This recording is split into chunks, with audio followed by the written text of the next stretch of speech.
So guys let's start. Okay, start करते हैं। Good morning everyone. Start करते हैं अपने। देखो हम लोग को आप ये तीन चैप्टर मेरे संग पढ़ेंगे। Law relating to civil procedures, law relating to crime and its procedures and law relating to evidence.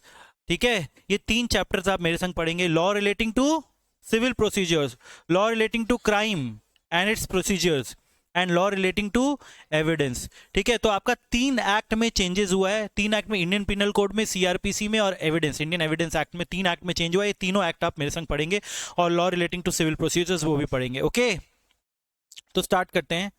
पहले हम लोग चालू करेंगे law relating to crime and its procedures.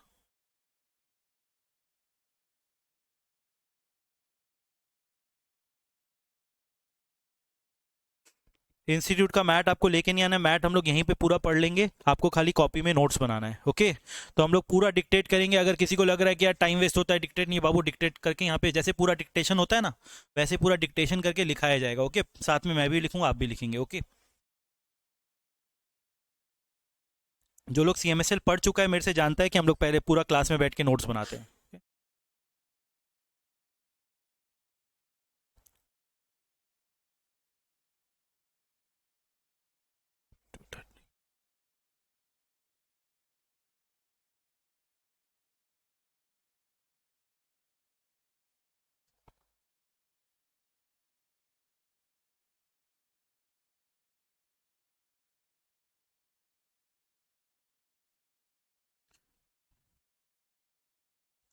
चलो, law relating to crime and its procedures. Okay, law relating to crime, crime और उसका procedures, crime और उसका प्रोसीजर्स, ये हम लोग को पढ़ना है। देखो, यहाँ पे 2 एक्ट हम लोग को पढ़ना है। एक है भारतीय न्याय संहिता और एक है भारतीय नागरिक सुरक्षा संहिता। ओके, भारतीय न्याय संहिता एंड भारतीय नागरिक सुरक्षा संहिता, ये 2 एक्ट पढ़ना है। भारतीय न्याय संहिता बना आईपीसी से, इंडियन पिनल कोड, बहुत पुराना एक्ट था, 1860 वाला एक्ट था। ठीक है, उसको रिपील करके नया एक्ट लेके आया गया, नया कोड लेके आया गया। वो भी कोड था, ये भी कोड है। संहिता मतलब कोड। ओके, न्याय मतलब, न्याय मतलब क्या होता है? जस्टिस। भारतीय मतलब इंडियन। ठीक है, तो Indian justice code, Indian justice code. भारतीय न्याय संहिता, संहिता मतलब कोड। कोड, कोड को हिंदी में लोग संस्कृत में कर दिया भारतीय न्याय संहिता। ओके, इंडियन क्यों हटा दिया? अब वो कांग्रेस बीजेपी वाला लड़ाई है, इसलिए इसका नाम भारतीय न्याय संहिता कर दिया। उसको इंडिया इंडिया ब्लॉक बोलते हैं ना, इसलिए उसको इंडिया हटा ही दिया सब जगह से।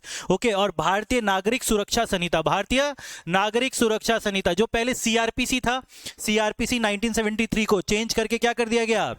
भारतीय नागरिक सुरक्षा संहिता। ठीक है, इसको शॉर्ट में हम लोग बोलेंगे BNS. BNS equals to IPC and CR, BNSS equals to CrPC. ठीक है, सीआरपीसी। ओके, तो आईपीसी और सीआरपीसी में अंतर क्या है? बीएनएस एंड बीएसएस, बीएनएसएस में अंतर क्या है? बीएनएस एंड बीएनएसएस में अंतर क्या है? देखो, बीएनएस बताता है कि क्राइम क्या है। बीएनएस क्या बताएगा? कि ऑफेंस क्या है, क्राइम क्या है। तुमने क्या किया है जिसको क्राइम मानते? तुमने क्या किया है जिसको क्राइम मानते? ठीक है, मर्डर करना क्राइम है, पिक पॉकेटिंग करना क्राइम है। ठीक है, इंडिया में टेररिस्ट अटैक करना क्राइम है। ये कौन सा एक्ट बता रहा है? आईपीसी बता रहा है, बीएनएस बता रहा है। ठीक है, अब क्राइम आपने कर दिया, अब उसका प्रोसीजर्स कैसे होगा? तुमको सजा कैसे मिलेगा? ट्रायल कैसे होगा? ट्रायल कैसे होगा? इन्वेस्टिगेशन कैसे होगा? इंक्वायरी कैसे होगा? एफआईआर कैसे होगा? ये कौन बताएगा? सीआरपीसी बताएगा। ये कौन बताएगा? सीआरपीसी। तो सीआरपीसी इज प्रोसीजर और आईपीसी इज बताएगा कि what is a crime, what is a crime, तुमने क्या किया है जो अपराध है। ठीक है, जुरिस्डिक्शन क्या है? इंडिया ये वाला अपराध को क्राइम मान सकता है कि नहीं मान सकता है? इंडिया का जुरिस्डिक्शन है कि नहीं है? बाहर का कोई आदमी आके इंडिया में मर्डर कर दिया, क्या उसको ट्रायल कर सकते हैं? कि वो तो बाहर का आदमी है ना, वो तो इंडिया में आया है, बाहर का सिटीजन है, तो क्या बाहर का सिटीजन पे हम लोग हाथ लगा सकते हैं क्या? ये कौन बताएगा? आईपीसी। बीएनएस बताएगा। कौन बताएगा? बीएनएस बताएगा। भारतीय न्याय संहिता बताएगा, भारतीय न्याय संहिता। और भारतीय नागरिक सुरक्षा संहिता कौन बताएगा? कि भैया जुडिशियल मजिस्ट्रेट का क्या पावर है, जुडिशियल मजिस्ट्रेट उसको बेल दे सकता है कि नहीं, बेल हो सकता है कि नहीं हो सकता है, मर्डर में बेल हो सकता है कि नहीं हो सकता, उसको बिना वारंट के पकड़ सकते हैं कि नहीं पकड़ सकते हैं। भैया क्राइम नहीं बताएगा वो कि क्राइम किया है कि नहीं किया है। सीआरपीसी क्या बताएगा? कि वो क्राइम जो उसने किया है उसका प्रोसीजर्स क्या होगा, उसका प्रोसीजर, उसको जेल में कैसे डालेंगे, उसको जेल में क्या डालेंगे? ऐसी जेल में डाल देंगे क्या? बिना ट्रायल के डाल देंगे क्या? ट्रायल तो होगा ना, ट्रायल मतलब कोर्ट में केस वेस तो चलेगा ना, वो कौन बताएगा? सीआरपीसी। ठीक है, समझ में आया? समझ में आया? दोनों में अंतर समझ में आया? आईपीसी एंड सीआरपीसी में अंतर क्या, इसलिए इस चैप्टर का नाम है क्या, law relating to crime and its procedures. तो क्राइम के लिए कौन सा लॉ है, बीएनएस, प्रोसीजर्स के लिए कौन सा लॉ है, बीएनएसएस, बीएनएसएस। क्लियर हुआ यहां तक? ओके। अब देखो, सबसे पहले हम लोग आईपीसी पढ़ेंगे, सबसे पहले क्या पढ़ेंगे, आईपीसी, जो कि अब बीएनएस हो गया, क्या हो गया, बीएनएस हो गया। ओके। देखो आईपीसी जो लॉ है ना, आईपीसी वो 1860 के जमाने का है। कब का, 1860 का, मतलब इंडिपेंडेंस के भी पहले, इंडिपेंडेंस के भी पहले, दैट मींस कॉलोनियल है। क्या है, कॉलोनियल है। कॉलोनियल मतलब ब्रिटिशर्स के जमाने का है। कब का है, ब्रिटिशर्स के जमाने का, जो कि इंडिपेंडेंस के बाद भी इंडिया रख लिया था अपने पास। ठीक है, इंडिया क्या किया था, रख लिया था, क्योंकि बहुत बड़ा लॉ था, बहुत सारा आदमी लोग ऑलरेडी जेल में था उस लॉ के अंदर, और बहुत जन के ऊपर केसेस चल रहा था, ऑलरेडी केस चल रहा था उन लोग के ऊपर।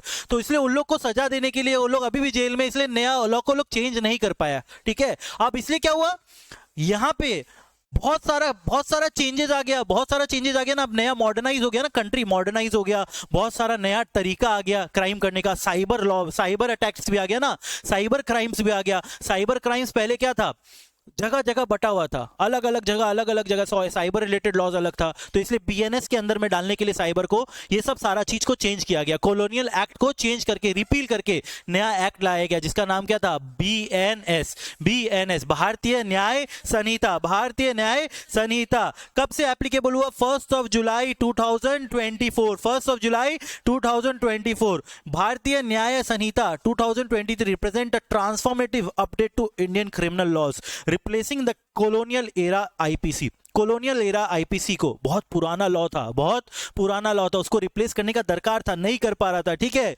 वैसा गवर्नमेंट भी चाहिए जो इतना बड़ा लॉ को रिपील करके नया लॉ पाए। तो वैसे मेजॉरिटी गवर्नमेंट भी नहीं था इंडिया में। अब मेजॉरिटी गवर्नमेंट को आने के बाद भी कितना टाइम लग गया नया लॉ को लाने में, क्योंकि देखो आईपीसी जैसा लॉ चेंज करने के लिए सारा जितना भी पुलिस स्टेशन है, इंडिया में बहुत सारा पुलिस स्टेशन है, सारा पुलिस स्टेशन में एफआईआर का प्रोसेस चेंज करना पड़ेगा। जितना भी पुलिस ऑफिसर्स है, सबको पुराना वाला पिनल कोड याद है। ठीक है, 420, 302, ये सब याद है, सेक्शन नंबर पूरा जबानी, मुंह जबानी याद हो गया। अब वो सेक्शन नंबर ही पूरा चेंज हो गया। तो इतना बड़ा लॉ को चेंज करने के लिए सब लोग रेडी भी नहीं था, तो बहुत टाइम लग गया इसको चेंज करने के लिए। 1860 के बाद कब आया, 2023 में जाके चेंज हुआ, और 2024 में जाके एप्लीकेबल हुआ। कब एप्लीकेबल हुआ, 1 जुलाई 2024। तो इसमें बहुत सारा नया रिफॉर्म्स लेके आया गया। साइबर ऑफेंस को इसके अंडर डाला गया, ऑर्गेनाइज्ड क्राइम को अंडर डाला गया। किसको, ऑर्गेनाइज्ड क्राइम को, मतलब पब्लिक लोग मिलके अगर कोई काम करता है तो ऑर्गेनाइज्ड क्राइम बोलते हैं। एक संग 4-5 आदमी लोग मिलके बहुत प्लानिंग करके जो क्राइम होता है उसको बोलते हैं ऑर्गेनाइज्ड क्राइम। ठीक है, नया सेक्शन आया तो नया फॉर्म्स भी आएगा, नया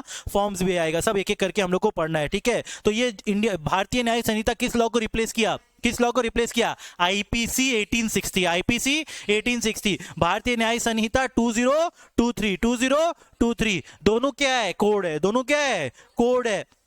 कोड क्या होता है, कोड लॉ से सुपीरियर होता है हर समय। कोड क्या होता है, लॉ से सुपीरियर होता है। लॉ हर समय एक पर्टिकुलर सब्जेक्ट के ऊपर होता है, कोड ज्यादा सब्जेक्ट के इंक्लूड होता है, उसमें बहुत सारा सब्जेक्ट्स होता है। ठीक है, खाली एक सब्जेक्ट इंक्लूड नहीं होता है, कोड बड़ा होता है हर समय। लॉ से क्या होता है, एक स्टेप बड़ा होता है। Code is a broader concept, law narrower concept है। हम लोग डिफरेंस पढ़ेंगे, ठीक है, डिफरेंस पढ़ेंगे। दोनों कोड है, Bharatiya Nyaya Sanhita is also a code and Indian penal code is also a code. Okay, done. तो इतना छोटा सा इंट्रोडक्शन करने का दरकार था कि भारतीय न्याय संहिता क्या किया है, 2023 भारतीय न्याय संहिता क्या किया, आईपीसी को रिपील किया। आईपीसी को क्या किया है, रिपील किया। आईपीसी को रिपील किया है। आईपीसी 1863 जो क्या, कौन सा लॉ था, कॉलोनियल लॉ था। क्या था, कॉलोनियल था, इसलिए चेंजेस करने का दरकार था। बहुत सारा मॉडर्न लॉ का दरकार है इंडिया को, क्योंकि अब इकोनॉमी भी मॉडर्न हो रहा है, कंट्री भी धीरे धीरे डेवलप हो रहा है ना। तो डेवलप होने के बाद नया नया तरीका का क्राइम से जो इंक्लूड करने का दरकार था इसमें भारतीय न्याय संहिता में। ओके, अब कौन मेरे को सिविल क्राइम और क्रिमिनल, सिविल ऑफेंस और क्रिमिनल ऑफेंस के बीच में अंतर बताएगा, कौन बताएगा। सिविल ऑफेंस क्या होता है और क्रिमिनल ऑफेंस क्या होता है, दोनों के बीच में अंतर कौन बताएगा। What is a civil offence and what is a criminal offence.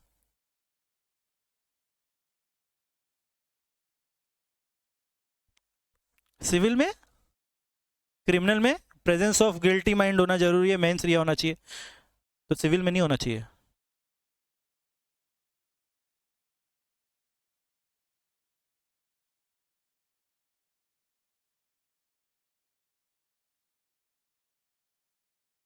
Civil offence जो होता है ना, वो ऑफेंस अगेंस्ट एन इंडिविजुअल होता है, ऑफेंस अगेंस्ट है इंडिविजुअल। और क्रिमिनल ऑफेंस क्या होता है? It's an offence against the society, offence against the society. किसी का मर्डर कर दोगे तो पूरा सोसाइटी के अगेंस्ट में क्राइम है। क्या पूरा सोशल, मतलब सोशल देखो एक नॉर्म है, सोशल नॉर्म्स है ना, हर एक सोसाइटी का अपना अपना नॉर्म्स होता है। तुम जब सोसाइटी का जो बैरियर्स है, बाउंड्रीज है, उसको तोड़ता है तो बोलते हैं तुम सोसाइटी के अगेंस्ट में क्राइम किया है, सोसाइटी के अगेंस्ट में क्या किया है? क्राइम किया है। ठीक है, तो सोसाइटी के अगेंस्ट में देखो, criminal is a social phenomena, criminal is a crime is a social phenomena.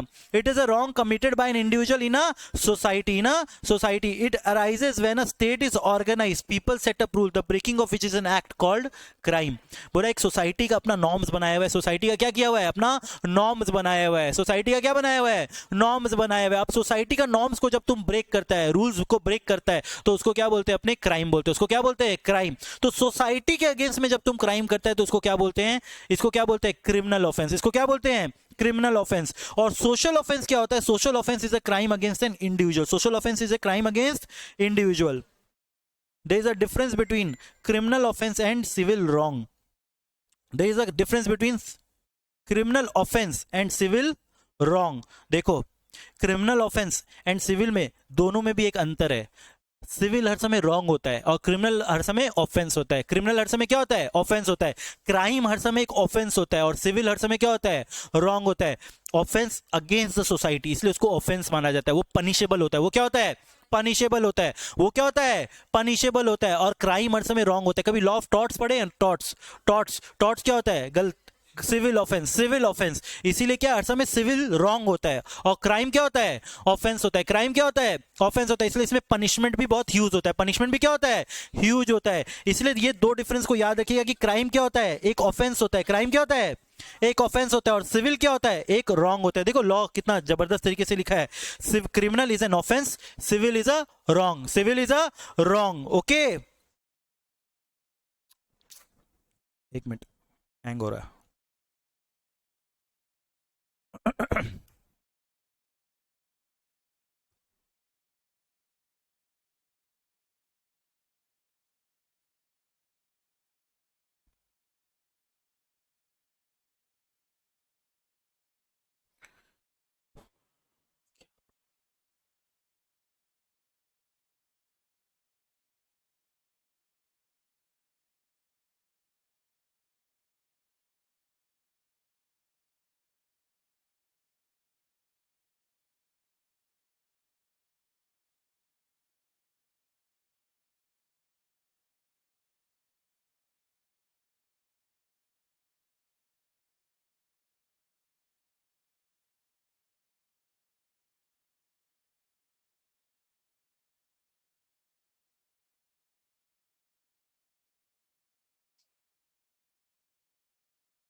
देखो, criminal offense and civil offense, criminal offense and civil wrong, criminal offense and civil wrong. Difference between a criminal offense and civil wrong is that the former is considered a wrong against the society. Farmer मतलब civil, criminal offence क्या है? Society के against में, society के against में wrong है। Society के against में क्या है? रॉन्ग। जब सोसाइटी के अगेंस्ट में तुम रॉन्ग करता है तो उसको क्रिमिनल ऑफेंस माना जाता है। उसको क्या माना जाता है? Criminal offence. लेकिन जब तुम एक इंडिविजुअल के अगेंस्ट में एक रॉन्ग करता है तो उसको सिविल रॉन्ग माना जाता है। उसको क्या माना जाता है? Civil wrong. जैसे तुम्हारा चेक बाउंस हो गया, चेक क्या हो गया? बाउंस हो गया। तो तुमने किसी एक पर्टिकुलर आदमी को चेक दिया था, वो तुम्हारा चेक बाउंस हो गया, तो वो क्या है? एक सिविल रॉन्ग है, सिविल रॉन्ग है। लेकिन तुमने किसी का मर्डर कर दिया, तुमने किसी का मर्डर कर दिया, तो वो क्या हो गया? Criminal offence. वो क्या हो गया? Criminal offence. सर वो भी तो एक ही जन का किया। बाबू एक जन का किया, दूसरा का भी तो कर ही सकता है ना। ठीक है, इसलिए क्या किया? वो क्या हो गया? वो क्या हो गया? Criminal offence. क्या हो गया? Criminal offence. वो क्या हो गया? Criminal offence. अब देखो ऑफेंस वर्ड क्यों यूज करा जा रहा है? कुछ कुछ चीज ऐसा हो सकता है, कुछ कुछ चीज ऐसा हो सकता है जो सोसाइटी के लिए रॉन्ग है, जो क्या सोसाइटी के लिए रॉन्ग है, लेकिन वो एक ऑफेंस नहीं है, वो एक ऑफेंस नहीं है। ऐसा एग्जांपल कौन देगा? जो सोसाइटी के लिए गलत है लेकिन ऑफेंस नहीं है।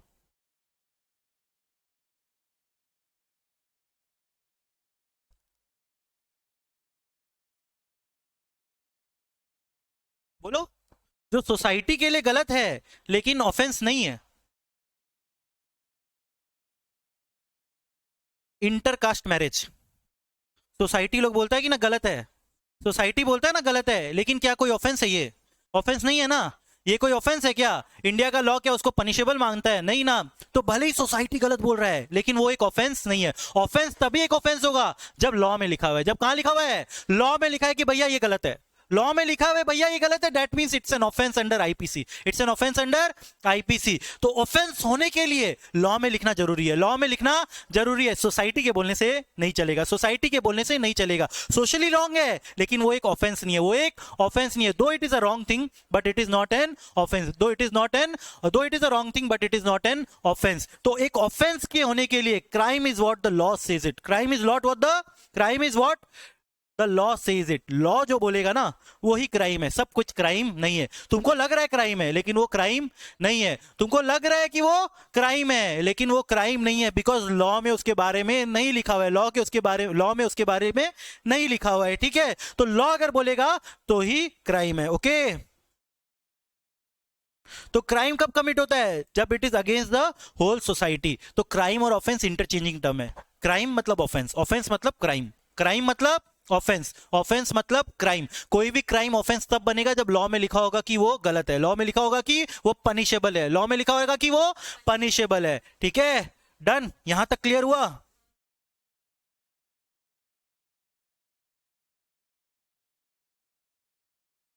बीएनएस में टोटल 20 चैप्टर्स है और 358 सेक्शन है। 20 चैप्टर्स है और 358 सेक्शंस है। पहले आईपीसी में 400 के ऊपर सेक्शन था लेकिन अब उसको क्या कर दिया गया? एक संग मर्ज कर दिया गया, कंसाइज कर दिया गया। ठीक है, 358 सेक्शंस एंड 20 चैप्टर्स है। 20 चैप्टर्स है। अभी इसको लिखेंगे। ठीक है, जो अभी पढ़े ना थोड़ा सा इंट्रोडक्शन उसको लिख लेंगे।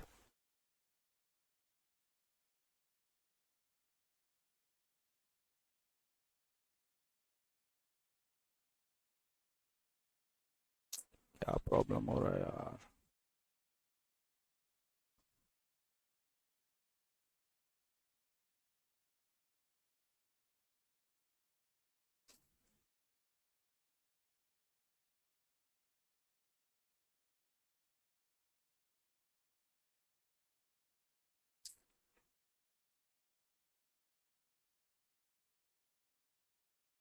चैप्टर 6 है ना? Chapter 7।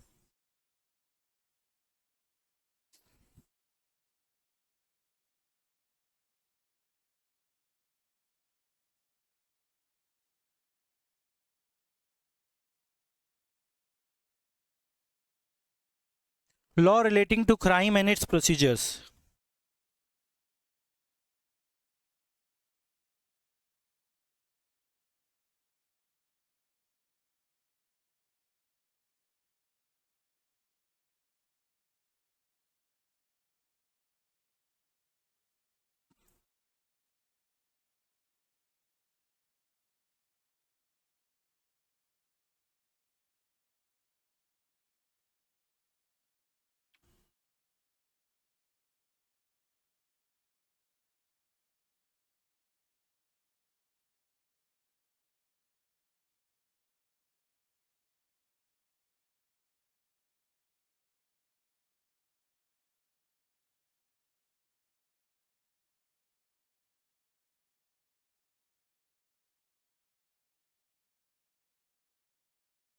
It repealed the colonial era law IPC 1860.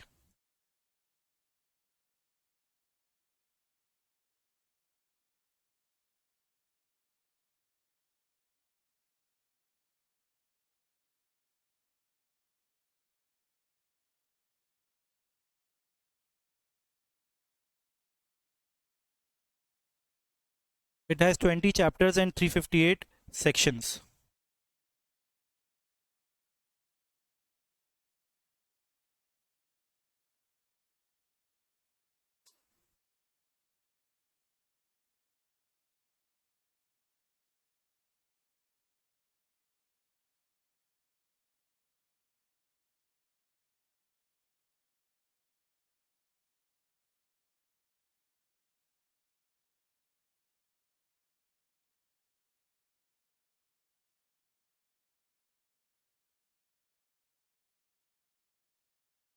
Applies to whole of India.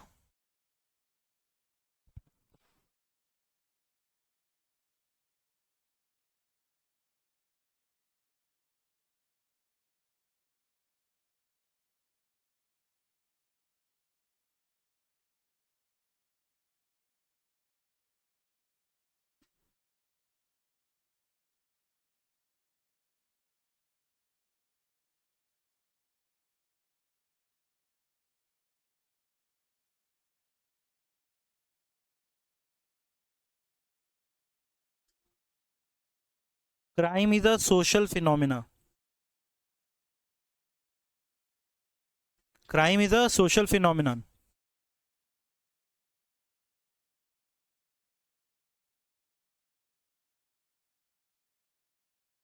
It is committed. बाकी है ऊपर का.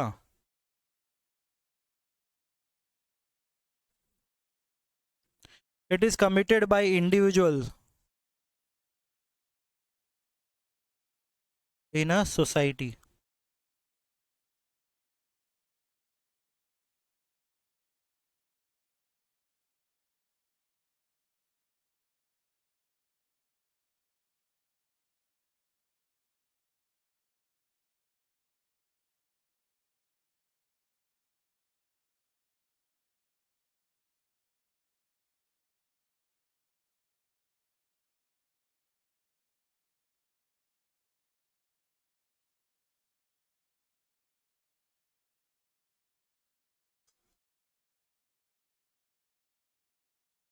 Difference between criminal offense and civil wrong. Criminal offense क्या होता है? It is done against the society. Civil wrong done against an individual. ठीक है?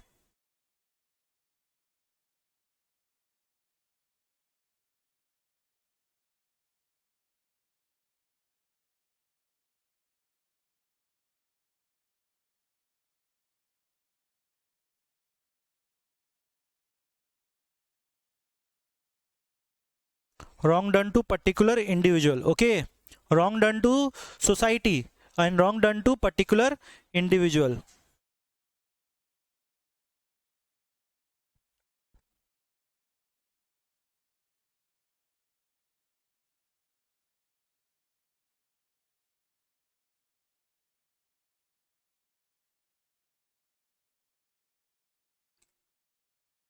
Crime is what law says it.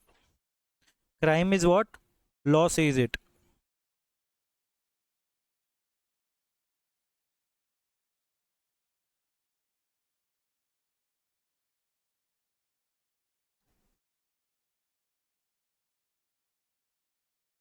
Okay मतलब सोसाइटी बोलता है वो रॉन्ग है लेकिन फिर भी वो क्राइम नहीं भी हो सकता है. ठीक है? अगर उसमें अगर लॉ में पनिशेबल नहीं है, अगर लॉ में पनिशेबल नहीं है. ठीक है? नोट देके लिख दीजिए.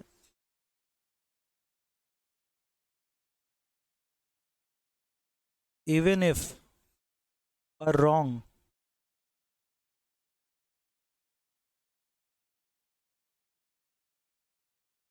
is not acceptable to society,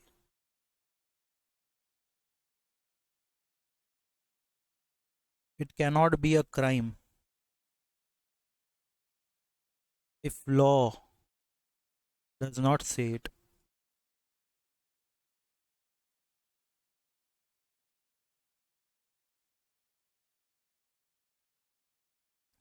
Even if a wrong is not acceptable to a society, it cannot be a crime if law does not say it. If law does not say it.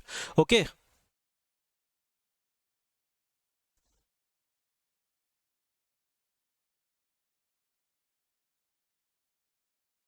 Copy लेके आया ना भाई, सब copy बनाना होगा. ऐसा नहीं sir, मेरा photogenic memory है. सब है ना, छप जाता है माथा में, ऐसे नहीं चलेगा. ठीक है? Okay done. ये था इंट्रोडक्शन. ये क्या था? इंट्रोडक्शन कि इंडियन पिनल कोड क्राइम को क्या बोलता है. ठीक है? क्राइम क्या होता है? क्राइम होता है क्या? Against the society. Against the society. जो चीज पनिशेबल है सर, जो चीज पनिशेबल है एक्ट में, लॉ में जो पनिशेबल है वो क्राइम हो जाएगा. वो क्या हो जाएगा?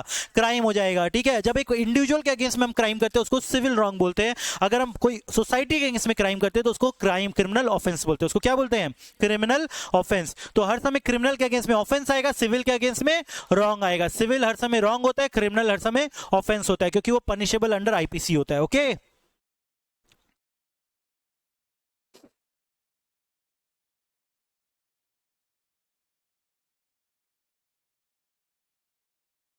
अब आ जाएंगे जुरिस्डिक्शन ऑफ भारतीय न्याय संहिता। भारतीय न्याय संहिता का जुरिस्डिक्शन क्या है, कहां कहां एप्लीकेबल है, कहां कहां भारतीय न्याय संहिता एप्लीकेबल है। तो देखो भारतीय न्याय संहिता दो जगह एप्लीकेबल है, दो जगह जुरिस्डिक्शन होता है। एक होता है इंट्रा टेरिटोरियल जुरिस्डिक्शन और एक होता है एक्स्ट्रा टेरिटोरियल जुरिस्डिक्शन। एक होता है इंट्रा टेरिटोरियल जुरिस्डिक्शन, एक होता है extra territorial jurisdiction. Intra territorial jurisdiction मतलब हम लोग का टेरिटरी, हम लोग का टेरिटरी, इंडियन का टेरिटरी, इंडिया का टेरिटरी। तो दो जगह एप्लीकेबल होता है, एक जगह क्या होता है इंट्रा टेरिटोरियल और एक होता है एक्स्ट्रा टेरिटोरियल। एक जगह एक्स्ट्रा टेरिटोरियल, जहां पे हम लोग का कंट्री का लॉ अप्लाई होता है उसको बोलते हैं इंट्रा टेरिटोरियल। जहां पे हम लोग का कंट्री का लॉ अप्लाई नहीं होता उसको बोलते हैं एक्स्ट्रा टेरिटोरियल। मतलब दूसरा कंट्री में हम लोग का कंट्री का लॉ नहीं चलेगा ना, क्या ऑस्ट्रेलिया में इंडिया का लॉ चलेगा क्या, नहीं ना, तो हो गया एक्स्ट्रा टेरिटोरियल। और इंडिया में इंडिया का लॉ चलता है तो हो गया इंट्रा टेरिटोरियल, इंट्रा टेरिटोरियल। तो इंट्रा टेरिटोरियल में क्या क्या आ जाता है,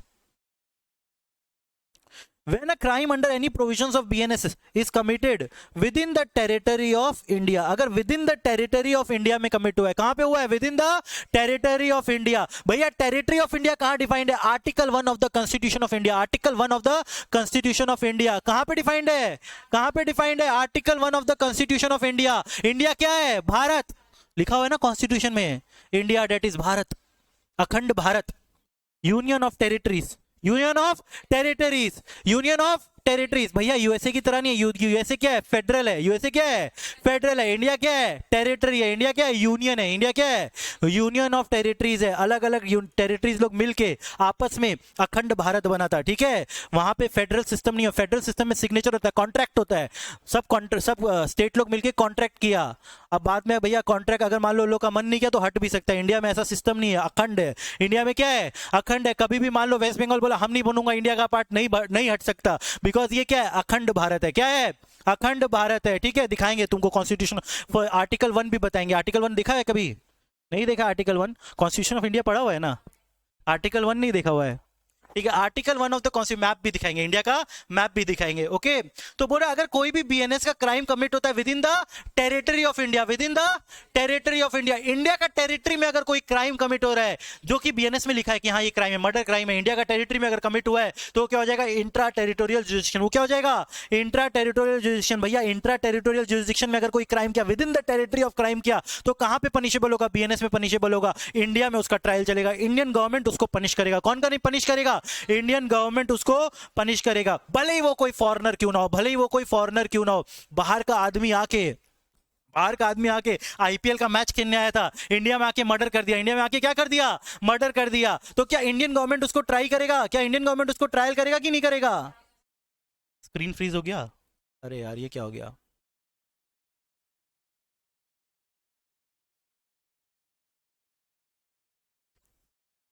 एक मिनट रुको,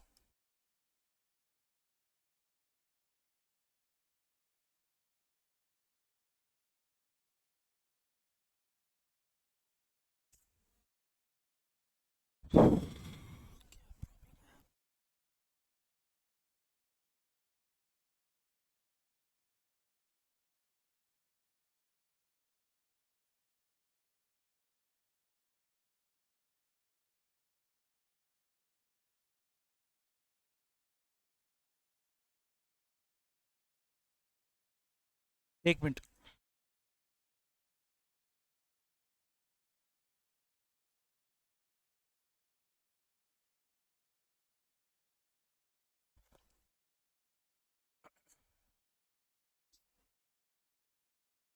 ये लैपटॉप पकड़ नहीं रहा है, hello.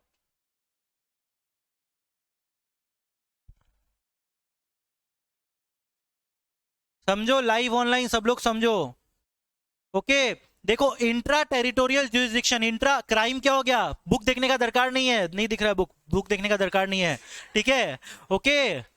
Intra territorial jurisdiction and extra territorial jurisdiction. जो क्राइम है, जुरिस्डिक्शन क्या है, दो जुरिस्डिक्शन में डिवाइडेड है, एक है इंट्रा टेरिटोरियल और एक है एक्स्ट्रा टेरिटोरियल। मतलब बीएनएस का जो क्राइम होगा उसका जुरिस्डिक्शन कहां कहां है, मतलब इंडियन गवर्नमेंट किस किस को पनिश कर सकता है, इंडियन गवर्नमेंट किस किस को पनिश कर सकता है। बीएनएस का अगर क्राइम, अगर तुमने इंडिया का टेरिटरी में कमिट किया है, बीएनएस वाला क्राइम अगर इंडिया का टेरिटरी में कमिट किया है तो इंडिया का जुरिस्डिक्शन है। किसका जुरिस्डिक्शन है, इंडिया का जुरिस्डिक्शन है, इंडिया उसको पनिश कर सकता है, इंडिया उसको पनिश कर सकता है। बाहर का आदमी आके इंडिया में आईपीएल खेलने आया, वो मर्डर कर दिया किसी का, ठीक है, अंपायर को ही मार दिया, उसको आउट नहीं दिया, अंपायर को ही मार दिया। तो अगर अंपायर को तुम मार दिया इंडिया में आके, दोनों आदमी फॉरेनर है, अंपायर भी फॉरेनर, वो भी फॉरेनर, क्राइम कहां कमिट हुआ? इंडिया में कमिट हुआ ना, तो पनिशेबल कहां पे है? इंडिया में पनिशेबल है, इंडिया में पनिशेबल है, मतलब आईपीसी के अंदर, बीएनएस के अंदर वो क्या होगा?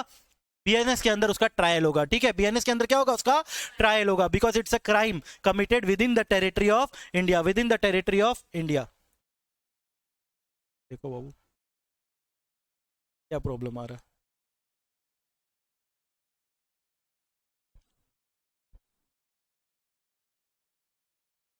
इधर तो आ रहा है, इधर नहीं आ रहा।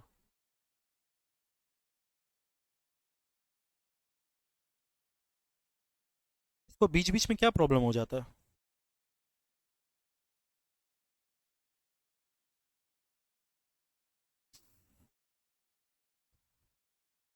ठीक,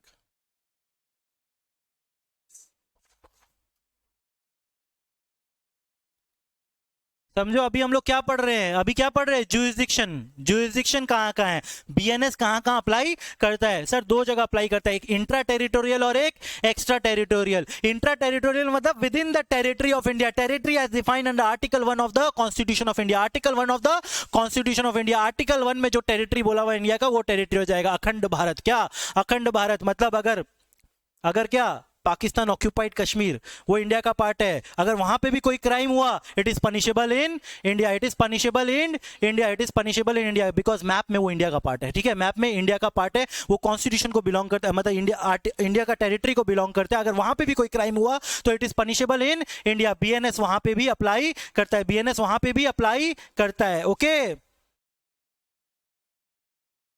तो देखो, within the territory of India as defined under article 1 of the constitution of India. अगर टेरिटरी के अंदर आप कोई भी क्राइम करते हो, उसको इंट्रा टेरिटोरियल जुरिस्डिक्शन बोला जाएगा। उसको क्या बोला जाएगा? Intra territorial jurisdiction. बाहर का आदमी आके, सर फॉरेनर है, इंडिया आके कोई क्राइम किया, इंडिया आके कोई क्राइम किया, बताओ पनिशेबल है कि नहीं है? पनिशेबल, पनिशेबल है कि नहीं है? पनिशेबल, पनिशेबल है कि नहीं है पनिशेबल। अब एक क्वेश्चन पूछेंगे तुम लोग को, एक क्वेश्चन पूछेंगे तुम लोग को। ऑस्ट्रेलिया का एक तो प्लेयर आया यहाँ पे क्रिकेट खेलने के लिए, ठीक है, ओके, अब वो कोई क्राइम कर देता है, उसको लेकिन लॉ के बारे में नहीं पता, इंडिया का लॉ के बारे में उसको नहीं पता है, ठीक है, कि इंडिया में ये ऑफेंस है, उसका कंट्री में वो वैलिड था, उसका कंट्री में क्या था? वो अलाउड था। वो यहाँ पे वो वाला क्राइम कर देता है जो कि उसका कंट्री में वैलिड था, उसका कंट्री, उसको लॉ नहीं पता है ना इंडिया का, उसको लॉ नहीं पता इंडिया का। अब बताओ क्राइम होगा कि नहीं होगा? क्यों होगा? इग्नोरेंस ऑफ लॉ, तो आप लोग को मैक्सिम पता है, ठीक है, वो ignorance of law is not an excuse, ignorance of law is not an excuse. India का गवर्नमेंट कहां के लिए लॉ बना रहा है? अपना कंट्री के लिए ना, इंडिया का गवर्नमेंट अपना कंट्री के लिए लॉ बना रहा है, तो उसको ये जरूरी नहीं कि बाहर का कंट्री में सब जगह जा जाके पब्लिश करे, ऑफिशियल गैजेट में पब्लिश कर दिया ना, मतलब इंडियन गवर्नमेंट का, अगर तुम इंडिया में घूमने आ रहे हो तो तुमको इंडिया का लॉ पता होना चाहिए, इंडिया का लॉ पता होना चाहिए। ये नहीं है कि तुमको स्पेशली आके लॉ बताया जाएगा। अगर तुम इंडिया में आ रहा है, टूरिस्ट है, तो भैया इंडिया का लॉ तुमको पता होना चाहिए, इंडिया का लॉ तुमको पता होना चाहिए, ठीक है। तो it is not an excuse कि तुमको लॉ नहीं पता है, तुमको लॉ जानना चाहिए, अगर जिस कंट्री में तुम जा रहे हो उस कंट्री का लॉ का तुमको पता होना चाहिए, ठीक है। Any place without and beyond India, any place without and beyond India क्या होता है? बताओ।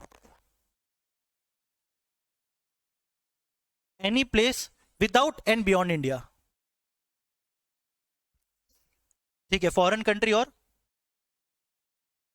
अगर इंडिया के बाहर में तुम कोई क्राइम करता है, कहां पे? इंडिया के बाहर में, जैसे देखो कोई भी कंट्री होता है ना, उसका टेरिटोरियल वाटर भी होता है, टेरिटोरियल वाटर भी होता है। एक कंट्री है, उसका वाटर्स बॉडी में भी उसका हक होता है, ठीक है, ऐसा जरूरी नहीं खाली लैंड के ऊपर हक है इंडिया का, वाटर के ऊपर भी हक है। अगर ऐसा कोई जगह पे है तुम जहां पे इंडिया का लॉ एप्लीकेबल नहीं होता, या तो फॉरेन कंट्री में, या तो ऐसा कोई जगह पे जहां पे कोई भी कंट्री का लॉ नहीं, नो मैंस लैंड है, क्या है?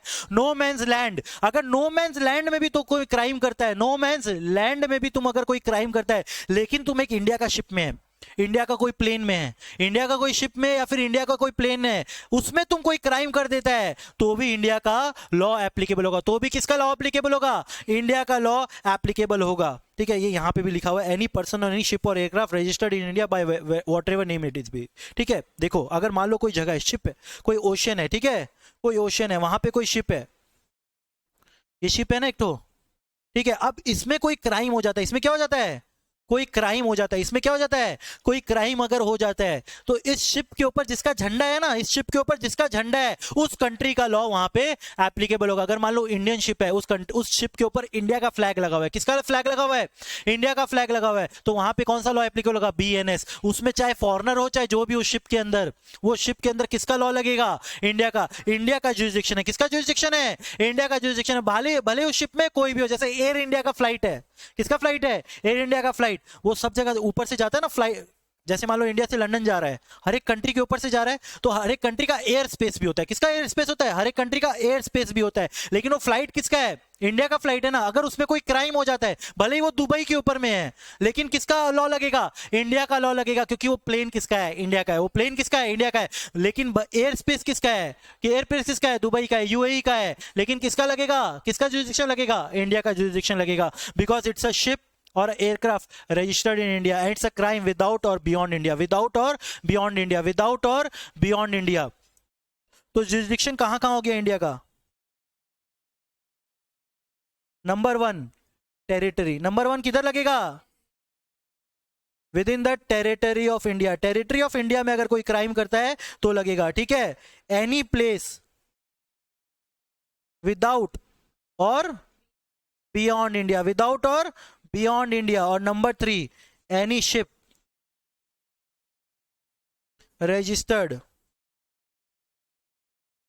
इन India, any ship registered in India. ये 3 crime. Any place beyond India में ये भी आ जाता है, अगर मान लो इंडिया का कोई आदमी है, इंडिया का कोई आदमी बाहर जाके क्राइम करेगा तो उसको एक्स्ट्रा टेरिटोरियल जुरिसडिक्शन आता है, तो वहां पढ़ेंगे। ठीक है, any place without and beyond India में क्या हो गया? इंडिया का कोई शिप हो या एयरक्राफ्ट में जो कि इंडिया का बॉर्डर के बाहर है, इंडिया का बॉर्डर के बाहर है, वहां पे तुम अगर कोई क्राइम करता है तो क्योंकि शिप इंडिया का है, किसका लॉ लगेगा? इंडिया का लॉ लगेगा। किसका लॉ लगेगा? इंडिया का लॉ लगेगा। ओके, ठीक है, डन। ये तीनों चीज जगह, एक तो टेरिटरी ऑफ इंडिया, एक तो टेरिटरी ऑफ इंडिया पे किसका लॉ लगेगा? बीएनएस लगेगा। सर इंडिया का जुरिसडिक्शन है, इंडिया का लॉ लगेगा, क्योंकि इंडिया के अंदर में वो क्राइम हुआ है। कहां का क्राइम हुआ है? इंडिया के अंदर में। नंबर 2 कोई शिप जो इंडिया में रजिस्टर्ड है, कोई शिप जो इंडिया में रजिस्टर्ड है, इंडिया का फ्लैग लगा हुआ है उसमें, किसका फ्लैग लगा हुआ है? इंडिया का फ्लैग लगा है, तो बीएनएस एप्लीकेबल होगा। एनी प्लेस विदाउट और बियॉन्ड इंडिया, अगर वो शिप इंडिया के बाहर चला जाता है, कहां चला जाता है? इंडिया के बाहर चला जाता है, नो मैंस लैंड में चला जाता है। सर वो तो नो मैंस लैंड है, किसी का भी लॉ एप्लीकेबल नहीं होगा। नहीं बाबू, वहां पे इंडिया का लॉ एप्लीकेबल, क्योंकि वो शिप किसका है? इंडियन शिप है। वो किसका शिप है? इंडियन शिप है। ओके, नंबर 4 ये अमेंडमेंट हुआ आईपीसी में, ये पॉइंट ऐड किया हुआ है, any person in any place without और beyond India committing an offence targeting a computer source located in India. अगर इंडिया में कोई कंप्यूटर है, तुम उसको हैक कर रहा है बाहर से, कहां से? बाहर से, इंडिया के बाहर से हैक कर रहा है, किसको? इंडिया का कंप्यूटर को, तो तुम्हारे ऊपर भी हम लॉ एप्लीकेबल कर देंगे। मतलब तुम क्राइम कमिट किया, तुम भी पनिशेबल है। कौन पनिशेबल है? जो कि इंडिया के बाहर में, मान लो बिल गेट्स का माथा खराब हो गया, वो जाके कंप्यूटर हैक कर रहा है, तुम्हारा कंप्यूटर हैक कर रहा है, ठीक है, तुम्हारा कंप्यूटर हैक कर रहा है बिल गेट्स, तो बिल गेट्स के ऊपर भी क्या लगेगा? आईपीसी एप्लीकेबल हो जाएगा, बीएनएस एप्लीकेबल होगा। दो ही is not in India, is not present in India, लेकिन वो क्या कर रहा है? कंप्यूटर सोर्स को, कंप्यूटर रिसोर्स को टारगेट कर रहा है जो कि इंडिया में, कंप्यूटर रिसोर्स को टारगेट कर रहा है जो कि कहां पे है? इंडिया में। अगर कंप्यूटर का रिसोर्स को तुम टारगेट करता है जो कि इंडिया में है, तो वो क्या हो जाएगा? बीएनएस एप्लीकेबल हो जाएगा। उसके ऊपर क्या एप्लीकेबल हो जाएगा? बीएनएस एप्लीकेबल हो जाएगा। तो बीएनएस एप्लीकेबल कहां का होता है sir? Intra territorial jurisdiction. Intra territorial jurisdiction मतलब number 1 within the territory of India, within the territory of India as defined under article 1 of the constitution of India. Number 2 any place without and beyond India. Number 3 any ship और aircraft registered in India. Number 4 any person without and beyond India targeting a computer source in India, targeting a computer resource in India, targeting a computer resource in India। तो ये चारों cases में ये jurisdiction हो जाएगा। क्या हो जाएगा? Intra territorial jurisdiction. इसको इंट्रा टेरिटरी माना जाता है। क्या माना जाता है? Intra territory. इसको माना जाता है with in the territory, with in the territory. India का कोई शिप है, वो टेरिटरी ऑफ इंडिया है। नंबर 2 इंडिया का टेरिटरी है, ऑब्वियसली टेरिटरी ऑफ इंडिया है, ठीक है। नंबर 3 कोई इंडिया का कंप्यूटर रिसोर्स है, तुम बाहर से अटैक कर रहा है उसके ऊपर, that is also territory of India, that is also territory of India. वो वो शिप को अगर हम उठा के बाहर ले जाते हैं तो भी with in the territory of India है, तो भी with in the territory of India है। ठीक है, मतलब भैया कोई शिप अगर इंडिया के अंदर है, कोई शिप अगर इंडिया के अंदर है तो क्या हो जाएगा वो टेरिटरी ऑफ, अगर कोई शिप इंडिया का टेरिटरी के बाहर है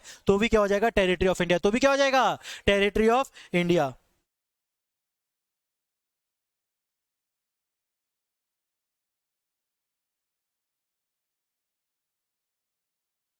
ठीक है, देखो हम लोग ने बोला ना कि लॉ को आप नहीं जानते हो तो it is not an excuse.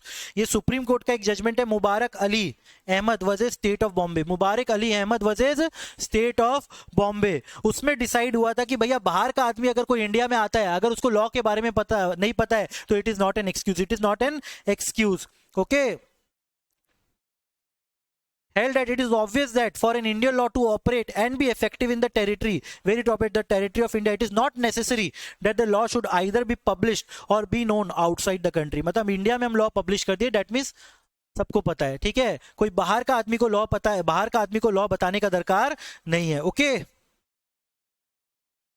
अब देखो कोई कोई आदमी है ना एग्जेम्प्ट है, कोई कोई आदमी क्या है एग्जेम्प्ट है, इंट्रा टेरिटोरियल जुरिडिक्शन उसके ऊपर अप्लाई नहीं होता। अगर फिर भी वो क्राइम अगर कर देगा, वो अगर आदमी क्राइम कर देगा तो भी उसके ऊपर वो लॉ एप्लीकेबल नहीं होता है, तो भी उसके ऊपर बीएनएस एप्लीकेबल नहीं होता है। नंबर 1, अगर प्रेसिडेंट है या फिर गवर्नर है और during the time they hold office, जैसे अगर मान लो अभी प्रेसिडेंट कौन है इंडिया का,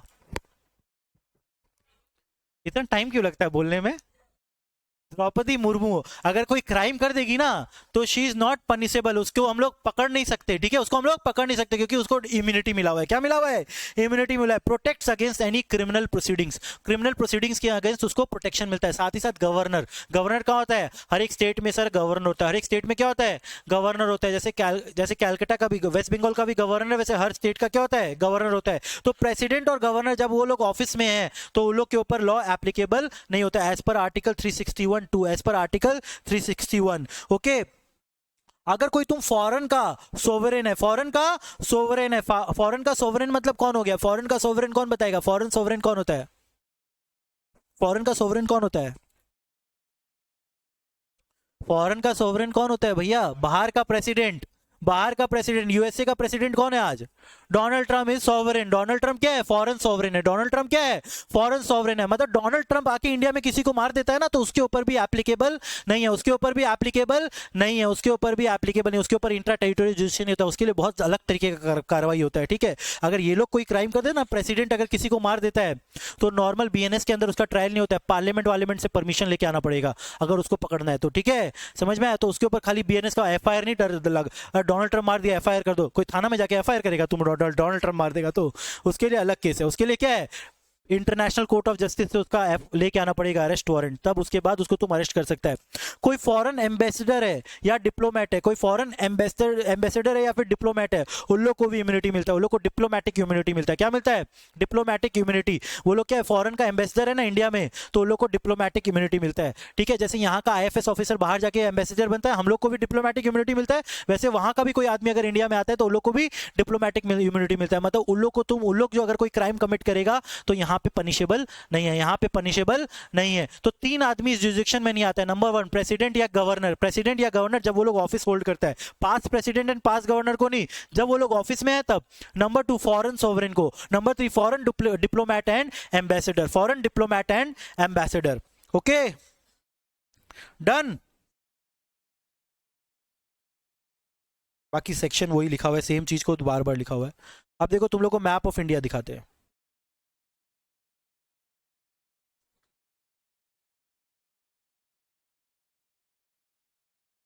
पहले आर्टिकल 1,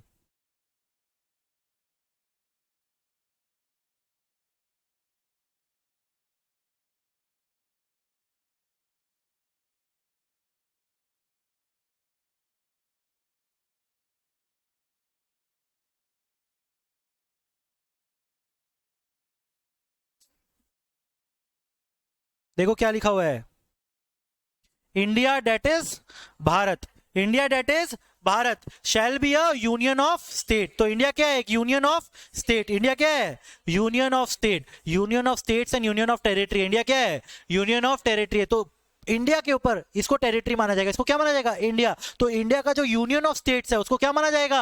टेरिटरी। उसको इंडिया का टेरिटरी माना जाएगा। तो आर्टिकल 1 क्या बोल रहा है? इंडिया का टेरिटरी कौन हो गया? पूरा भारत। पूरा भारत वो क्या हो गया? इंडिया का टेरिटरी, अखंड भारत, यूनियन ऑफ स्टेट, अखंड Bharat. Okay, The territory of India shall comprise the territory of the states. State का जो टेरिटरी है सब इंडिया का टेरिटरी है। यूनियन टेरिटरी का जो टेरिटरी है वो इंडिया का टेरिटरी है। And such other territory as may be acquired. मतलब इंडिया अगर पाकिस्तान या बांग्लादेश को भी एक्वायर कर लेता है तो वो भी इंडिया का टेरिटरी हो जाएगा। वो भी क्या हो जाएगा?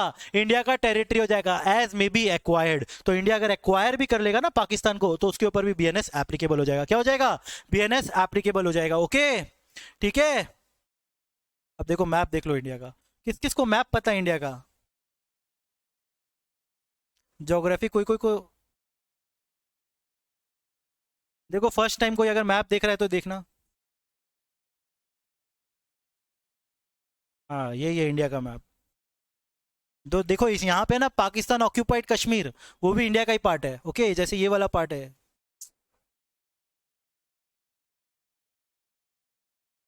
पीडीएफ नहीं है ना, गायब हो गया। ये जो लद्दाख वाला श्रीनगर के ऊपर वाला पार्ट है ना, ये वाला, ये पाकिस्तान ऑक्यूपाइड कश्मीर है। ठीक है, तो ये भी इंडिया का पार्ट है। इंडिया अपना मैप में दिखाता है उसको। इंडिया अपना मैप में क्या करता है? इंक्लूड करके दिखाता है उसको। नहीं तो इंडिया का मैप ऐसा होगा, इसको हटाना पड़ेगा। समझ में आया? पाकिस्तान ऑक्यूपाइड कश्मीर भी इंडिया का पार्ट है, लेकिन वही पाकिस्तान का मैप देखेंगे ना तो ये वाला पार्ट उसका मैप में दिखाता है कि वो इसका मैप है, उसका पार्ट है। ओके, तो दोनों जन डिस्प्यूट करता है उसके ऊपर। और ये वाला पार्ट है जो चाइना अपना दिखाता है। ये वाला पार्ट नहीं है, ये भी चाइना अपना। यहाँ तुम लोग जा नहीं सकता है घूमने। यहाँ तुम लोग जा नहीं सकता है घूमने। क्यों? क्योंकि ये इसको बोला जाता है अक्साई चीन। तो इसको चाइना का पार्ट है। किसका पार्ट है? चाइना। मतलब चाइना उसको ऑक्यूपाई कर रखा है, इलीगली ऑक्यूपाई कर रखा है। और इसको पाकिस्तान इलीगली ऑक्यूपाई कर रखा है, इसको पीओके बोला जाता है, उसको अक्साई चीन बोला जाता है। दोनों जन, लेकिन इंडिया अपना मैप में उसको दिखाता है। इंडिया क्या दिखाता है? अपना मैप में। तो सर बीएनएस एप्लीकेबल है उधर? हाँ एप्लीकेबल है। बीएनएस उधर भी एप्लीकेबल है because it is the map of India. तो मैप में इंडिया का मैप का पार्ट है, तो मतलब बीएनएस क्या है? एप्लीकेबल है। बीएनएस क्या है? एप्लीकेबल है। ओके,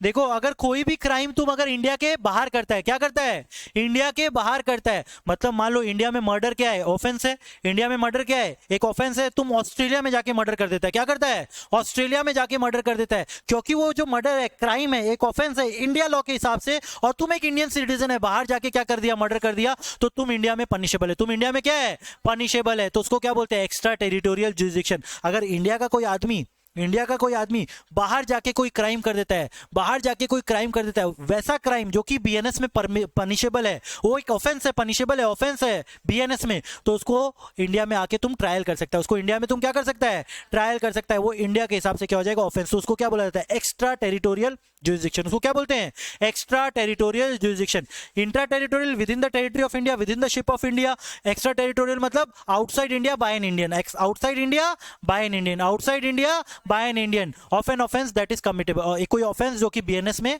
पनिशेबल है, बीएनएस में पनिशेबल है। ओके, लिख लेंगे अब इसको, जुरिडिक्शन लिखेंगे।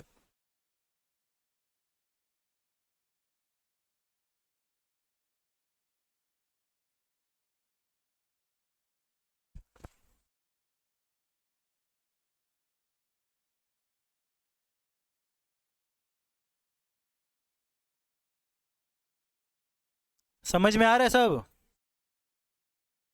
कोई प्रॉब्लम है तो बता देना भाई।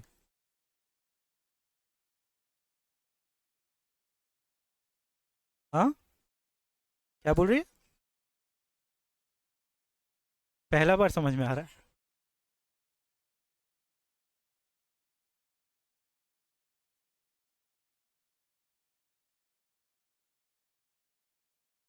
इंट्रा टेरिटोरियल जुरिडिक्शन सर, तो part of land occupied by Pakistan and China. तो फिर अगर वहां कोई क्राइम करेगा तो देयर माइट बी डिस्प्यूट कि Chinese authority Pakistan law applicable होगा। भैया इंडिया क्या बोल रहा है कि मेरा लॉ वहां एप्लीकेबल है, तुम क्राइम कर दिया तो तुम इंडिया में पनिशेबल है। ठीक है, ये तो बता रहे ना कि क्राइम है। ये तो तुमको ये बताया जा रहा है। अभी तुमको लॉ क्या बोला कि क्राइम है, अब कैसे पनिशेबल होगा वो तो सीआरपीसी पढ़ना पड़ेगा, ठीक है। अभी क्राइम है कि नहीं ये बता रहे हैं, इंडिया का लॉ लगेगा कि नहीं ये बता रहे हैं, कैसे पनिश। सर पाकिस्तान में जाके हम किसी का मर्डर कर दिया, उसको इंडिया तो कैसे लेके आएंगे उस आदमी को, पहले ये तो बताइए। अरे भैया उसके लिए अलग लॉ है, क्राइम है कि नहीं ये बता रहे हैं। लॉ बता रहे हैं कि वो क्राइम है, इंडिया इंडिया का अथॉरिटी है वहां पे उस आदमी के ऊपर। अब कैसे पकड़ के लाएंगे ये भी लॉ बताएगा क्या? नहीं ना, ये वाला लॉ उसके लिए नहीं है, ठीक है, ये वाला लॉ उसके लिए नहीं है, ठीक है। नहीं तो फिर सारा आदमी लोग इंडिया में आके हम लोग उसका उसको सजा दे रहे होते। दाऊद इब्राहिम अभी इंडिया में ही होता ना, नहीं है ना। विजय माल्या तो वो फ्यूजिटिव इकोनॉमिक ऑफेंडर है।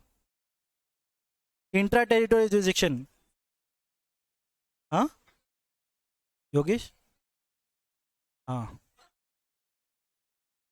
क्या हो गया उसके संग? कोई क्राइम किया है क्या तुम?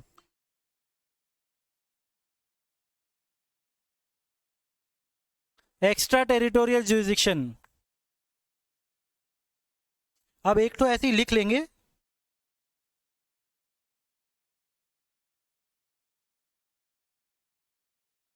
ये पढ़ चुके हम लोग ऑलरेडी, इसका नाम एडमायरल्टी जुरिस्डिक्शन है, पढ़ लेंगे, ठीक है।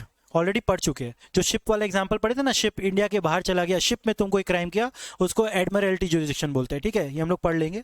ओके, अब लिखो intra territorial jurisdiction.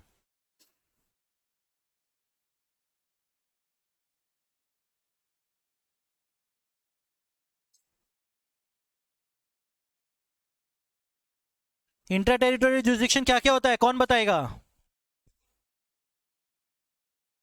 With in the territory of India, beyond and without India, any ship registered in India, any other person targeting a computer resource in India, targeting a computer resource in India, ठीक है। Okay, याद हो गया तो?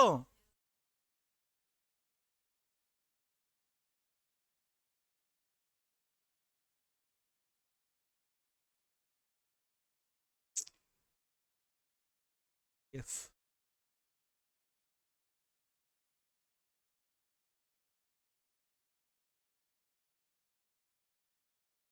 it means a crime committed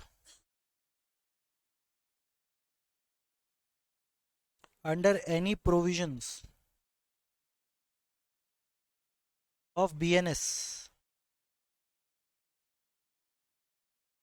by any person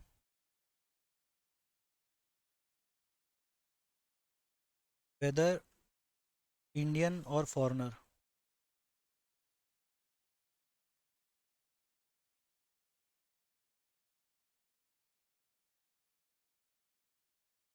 within territory of India.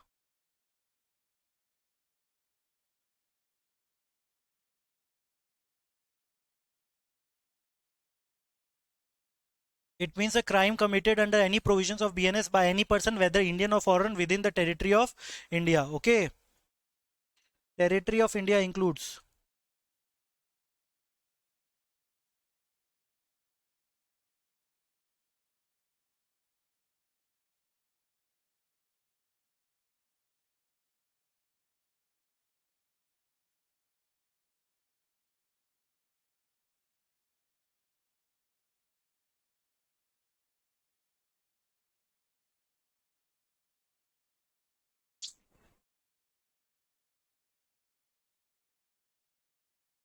territory as defined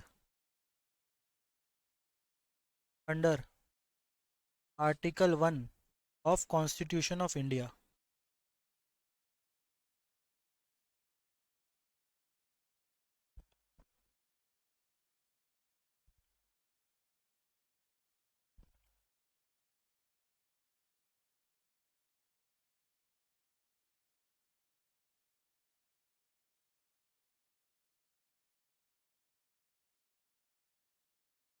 Any place without or beyond India. Any ship, aircraft registered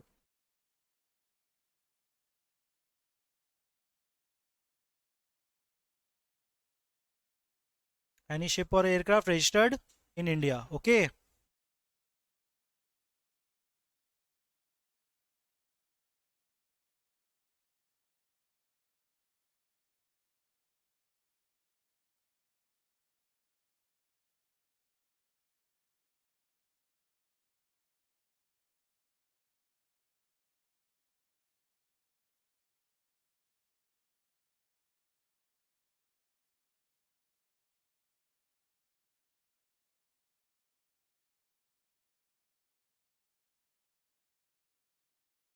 any person without और beyond India targeting a computer resource in India. Any person without और beyond India targeting a computer resource in India, उसको भी क्या बोला जाएगा? Intra territorial jurisdiction. तो intra territorial jurisdiction 1, 2, 3 और ये 4।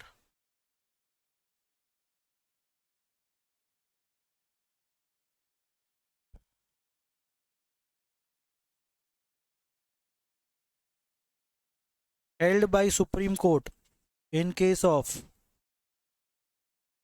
Mubarak Ali was a state of Bombay।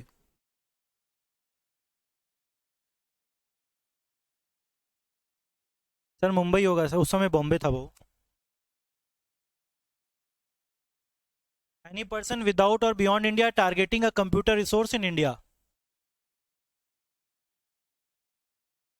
कोई इंडिया के बाहर है, इंडिया का रिसोर्स को टारगेट कर रहा है, कंप्यूटर को टारगेट कर रहा है, साइबर क्राइम, ठीक है, साइबर क्राइम कर रहा है इंडिया में, बाहर से कर रहा है, तो उस आदमी को भी पनिश कर सकते हो, उस आदमी को भी इंडिया में अब तुम उसके अगेंस्ट में एफआईआर दर्ज कर सकता है, ठीक है। नहीं तो फिर एफआईआर दर्ज नहीं कर पाएंगे ना, एफआईआर उसके अगेंस्ट में तुम दर्ज कर सकता है, okay. Mubarik Ali was a state of Bombay that it is not a defence available, it is not a defense available to a foreigner।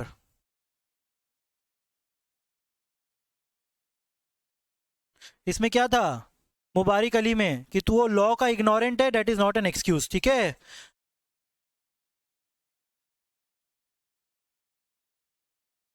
Foreign national who committed, वाह,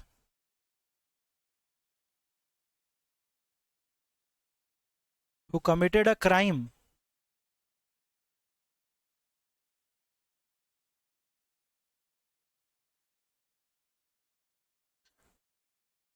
under BNS but was unaware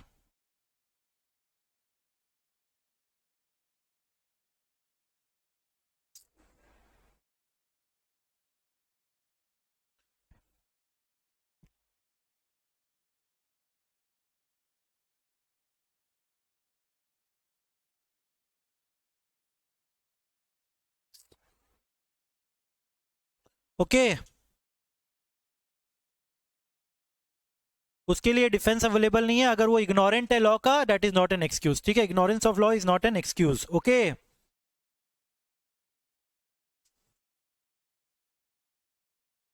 it is not required to publish Indian law outside India.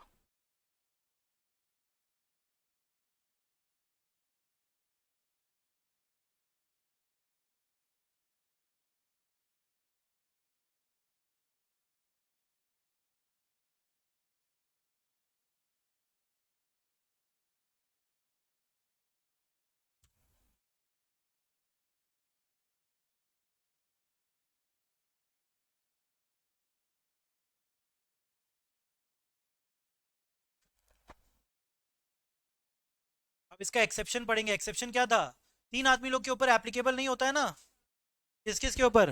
President और governor के ऊपर, foreign sovereign के ऊपर and foreign diplomat, foreign diplomats, okay. Exception लिखेंगे।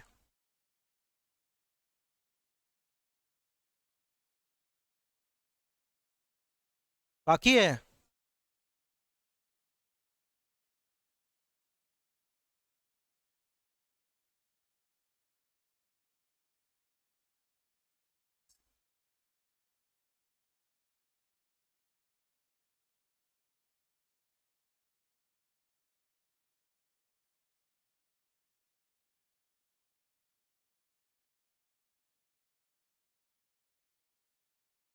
Done.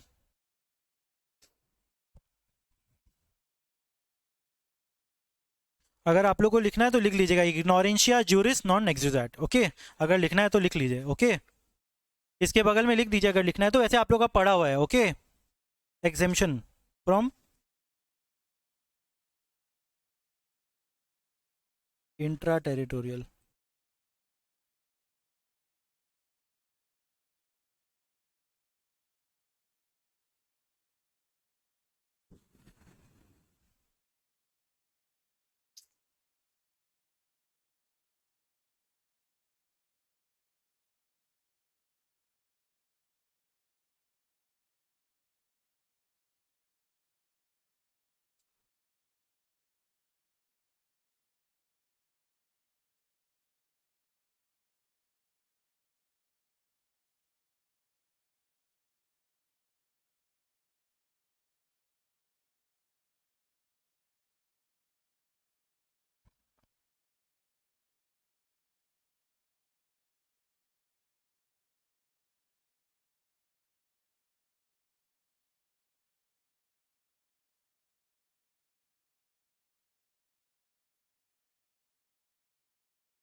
President of India, governor of state, foreign sovereign, foreign ambassador and diplomat.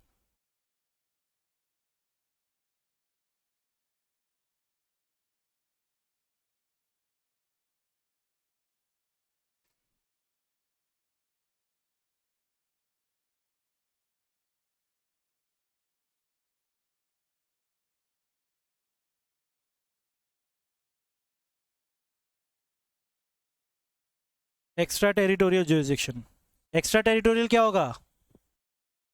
India का आदमी अगर बाहर जाके क्राइम कर रहा है, इंडिया का आदमी बाहर जाके, बाहर का आदमी बाहर क्राइम कर रहा है, उसको कहाँ से पकड़ लेगा तुम लोग, ठीक है? फिर तो पता चलेगा इंडियन गवर्नमेंट बाहर का ही आदमी लोग को ट्रायल कर रहा है, बाहर में कोई मर्डर कर दिया उसको उठा के लेके आ रहा है। इंडिया का आदमी अगर बाहर जाके क्राइम करेगा, जो कि इंडिया में क्राइम है, वो पनिशेबल है। किसमें? बीएनएस में।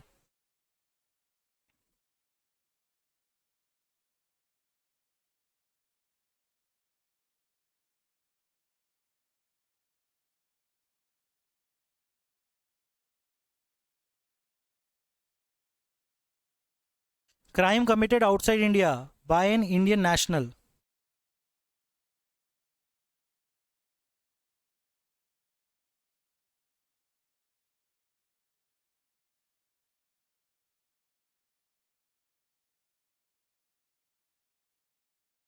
then he shall be punished and tried under BNS in the same manner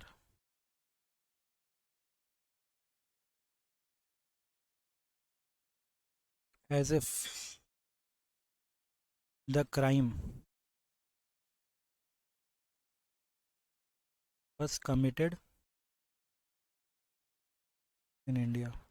वो डीम माना जाएगा कि वो इंडिया में क्राइम किया और इंडिया के हिसाब से वो पनिश होगा, ठीक है? अजमल कसा फॉरेनर था, इंडिया में आके क्राइम किया, ठीक है? इंडिया का टेरिटरी में आके क्राइम किया, उसको इंडिया में सजा मिला ना,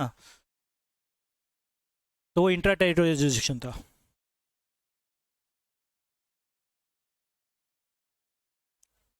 ट्राइड, ट्राइड मतलब उसका ट्रायल होगा, ट्राइड। ट्रायल मतलब कोर्ट में केस, ठीक है? कोर्ट में केस होगा बीएनएस के अंडर में, बीएनएस का सेक्शन लगेगा उसके ऊपर, ठीक है? बीएनएस का सेक्शन लगेगा, कोई मर्डर किया, मर्डर का सेक्शन लगेगा, ओके डन। अब देखो ये वाला एक तो था ना आर्बिट्ररी, हम लोग एक लिखे थे ना आर्बिट्ररी, जुरिस्डिक्शन में लिखे थे ना, कहाँ गया? ये रहा एडमिरल्टी। क्या? Admiralty jurisdiction. एडमिरल्टी जुरिसडिक्शन मतलब वो हाई सीज वाला। कोई शिप है, शिप अगर ऐसा जगह पे है जो कि कहीं का भी बॉर्डर, कहीं का भी कंट्री नहीं है, ठीक है, शिप ऐसी जगह पे है जो कहीं पे भी बिलोंग नहीं करता है, ना इंडिया में ना कहीं पे भी, तो शिप पे जिसका फ्लैग है उसका जुरिसडिक्शन लगेगा। शिप पे जिसका फ्लैग है उसका जुरिसडिक्शन लगेगा। उसको बोलते हैं एडमिरल्टी जुरिसडिक्शन। उसको क्या बोलते हैं? Admiralty jurisdiction. Navy wavy ship में ना एडमिरल होता है ना, एडमिरल, इसलिए इसको बोला जाता है एडमिरल्टी जुरिसडिक्शन। ठीक है, जिसका फ्लैग है उसका लॉ, जिसका फ्लैग है उसका लॉ। देखा जाएगा उसमें किसका फ्लैग है। अगर शिप में इंडिया का फ्लैग मिला तो इंडिया का लॉ, शिप में यूएसए का फ्लैग निकला तो यूएसए का लॉ। ओके, फ्लैग नहीं मिला तो शिप को मार के उसी के अंदर घुसा दिया जाएगा। It is mandatory. जो भी तुम्हारा इंटरनेशनल ट्रेवल करता है ना, इंटरनेशनल शिप्स, इंटरनेशनल प्लेन्स, उसको फ्लैग लगाना मैंडेटरी है। इसीलिए फ्लैग लगाया जाता है कि कुछ हो जाए, कुछ कांड हो जाए तो भैया किसका जुरिसडिक्शन है, कौन जाके सजा देगा, कौन जाके फांसी देगा, कौन देगा, तो इंडिया का जुरिसडिक्शन लगेगा। ठीक है, कोई नहीं, अगर फ्लैग होगा मतलब रजिस्टर्ड वहीं पे है ना। फ्लैग उड़ गया तो बाबू, फ्लैग उड़ने वाला नहीं होता, चिपकाया जाता है बॉडी पे, उड़ नहीं सकता है वो। ठीक है, ओके। अगर प्लेन है थोड़ा ना उसमें फ्लैग लटका के प्लेन जा रहा है। ठीक है,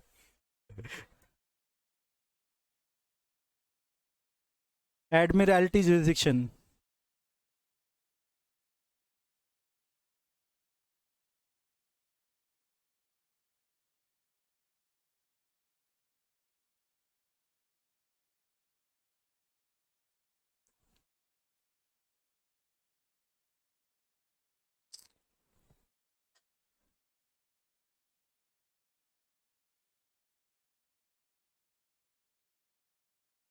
बहुत हैंग हो रहा है यार।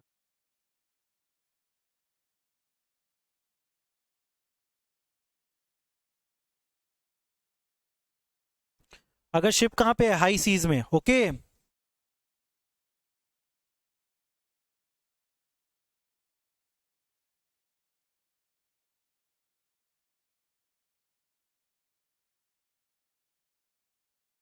अगर शिप हाई सीज में, उसको क्या माना जाता है? Floating island. क्या माना जाता है?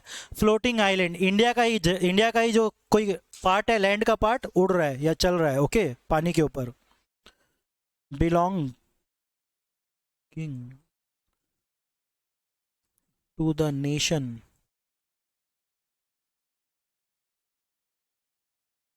whose flag the ship is carrying। जिसका तुम फ्लैग कैरी करता है उस नेशन को वो बिलोंग होता है। ठीक है, एनी क्राइम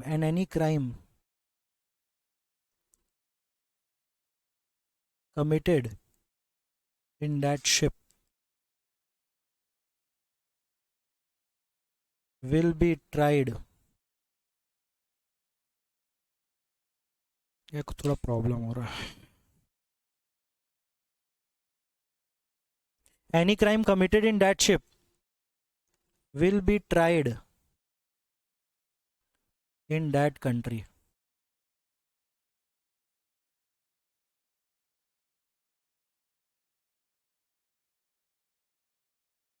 ठीक है, डन।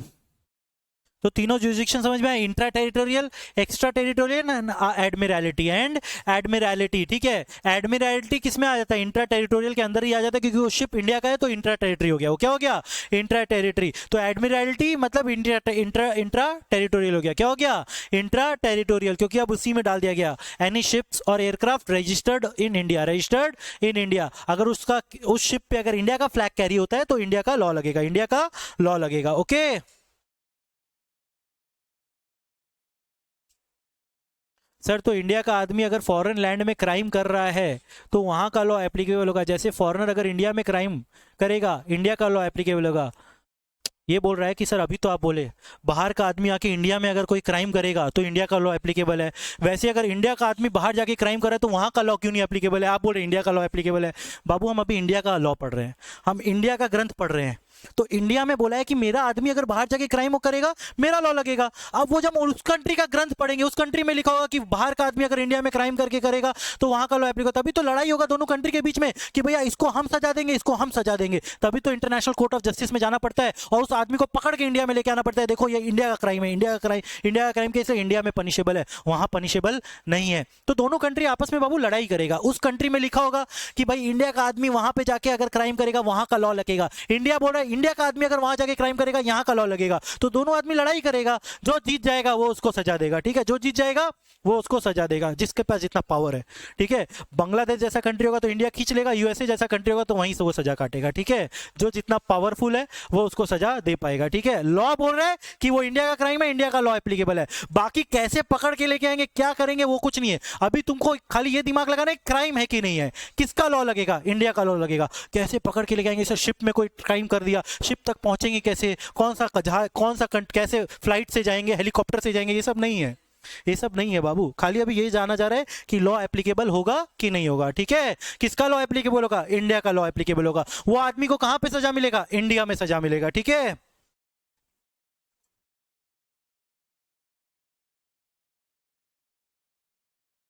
बाकी ये सब काम का नहीं, ऑलरेडी पढ़ चुके हैं।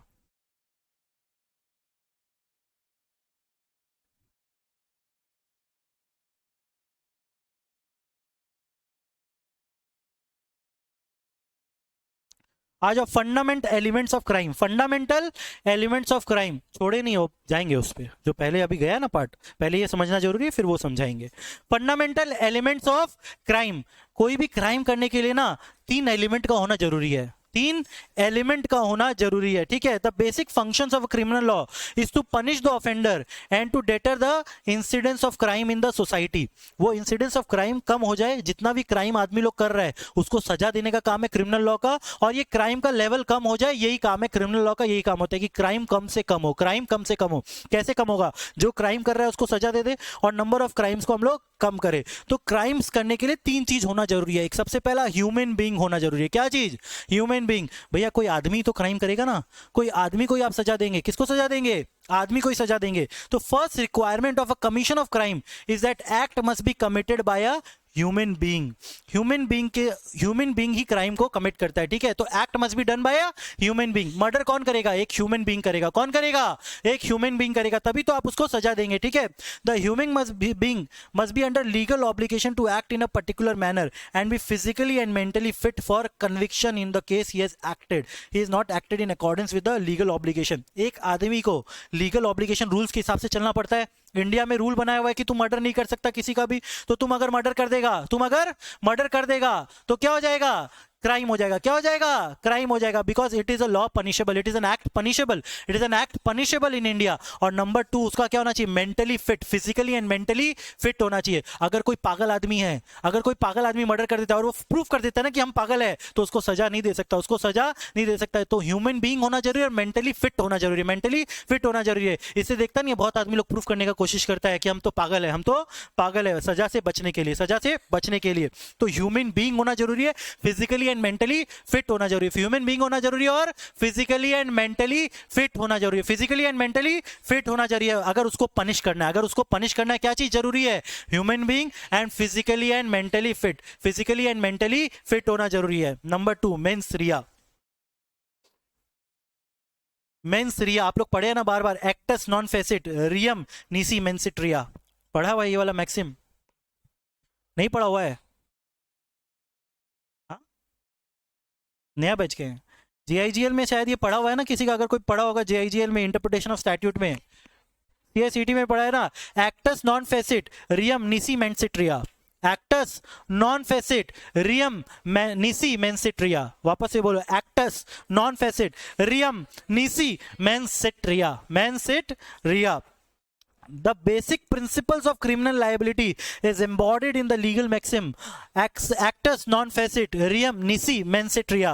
It means the act alone does not amount to guilt. खाली एक एक्ट को हम लोग गिल्टी नहीं मानते, एक एक्ट को हम लोग ऑफेंस नहीं मानते, उसका इंटेंट भी देखा जाएगा, गिल्टी माइंड देखा जाएगा कि तुम्हारा गिल्टी माइंड है कि नहीं है। अब तुम लोग एक क्वेश्चन पूछ रहे हैं, एक क्वेश्चन पूछ रहे हैं, मैंने क्या ना एक संग 10 आदमी को है ना गोली से मार दिया, एक आदमी को, एक संग क्या 10 आदमी को गोली से मार दिया, बताओ ये क्राइम है कि नहीं है?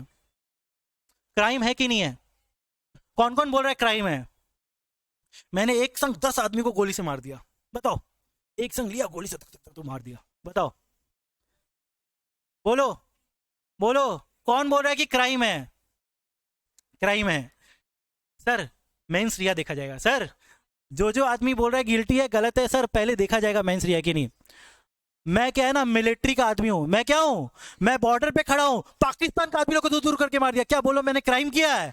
नहीं किया ना। तो मेरा इंटेंशन क्या था? मेरा इंटेंशन क्या? देश का रक्षा करने का इंटेंशन था। मेरा इंटेंशन मारने का इंटेंशन नहीं था। तो वहां पे गिल्टी माइंड नहीं है मेरा गिल्टी माइंड नहीं है। अब मान लो मैं ऐसे ही उठा, हॉल में जाके जगह खाली करने के सबको मार दिया, तब तो है ना, तब तो क्राइम है, तब तो गिल्टी माइंड है। क्या है? गिल्टी माइंड है। तो गिल्टी माइंड देखा जाएगा। मैं गाड़ी चला रहा हूं, एक बच्चा खेलते खेलते आके गलती से नीचे आ गया, तो क्या गिल्टी माइंड है? नहीं। मैंने क्या एक्सीडेंट करने के लिए गाड़ी चलाया? नहीं।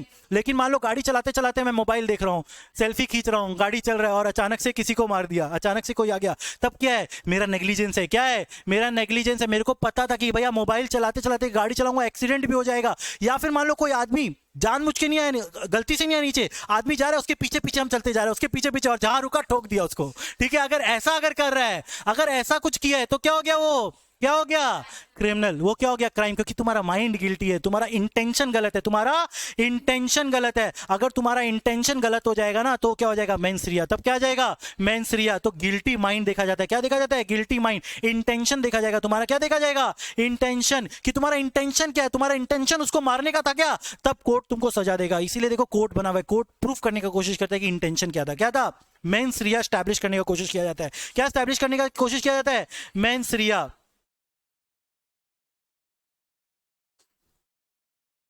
Mains rea is defined as a mental element necessary to constitute criminal liability. किसी आदमी के ऊपर क्रिमिनल लाइबिलिटी डालने के लिए the act does not amount to a offence. Act खुद में गिल्टी नहीं है, एक्ट को गिल्टी नहीं माना जाता है, लेकिन उसका it must be accompanied by a guilty mind. Guilty mind होना चाहिए। एक्ट खुद में गिल्टी नहीं होता है, गिल्टी माइंड होता है। क्या होता है? गिल्टी माइंड होता है। तुम्हारा इंटेंशन क्या था? तुम्हारा इंटेंशन क्या था, ये देखा जाएगा। तुम्हारा इंटेंशन क्या था? अब इंटेंशन के ऊपर आते हैं, अब इंटेंशन के ऊपर आते हैं। मेंस रिया का है ना अलग अलग टाइप है, इंटेंशन, नेग्लिजेंस और रेकलेसनेस। इंटेंशन, नेग्लिजेंस और रेकलेसनेस, तीनों को मेंस रिया बोला जाता है, तीनों को मेंस रिया बोला जाता है। अब इंटेंशन में आते हैं।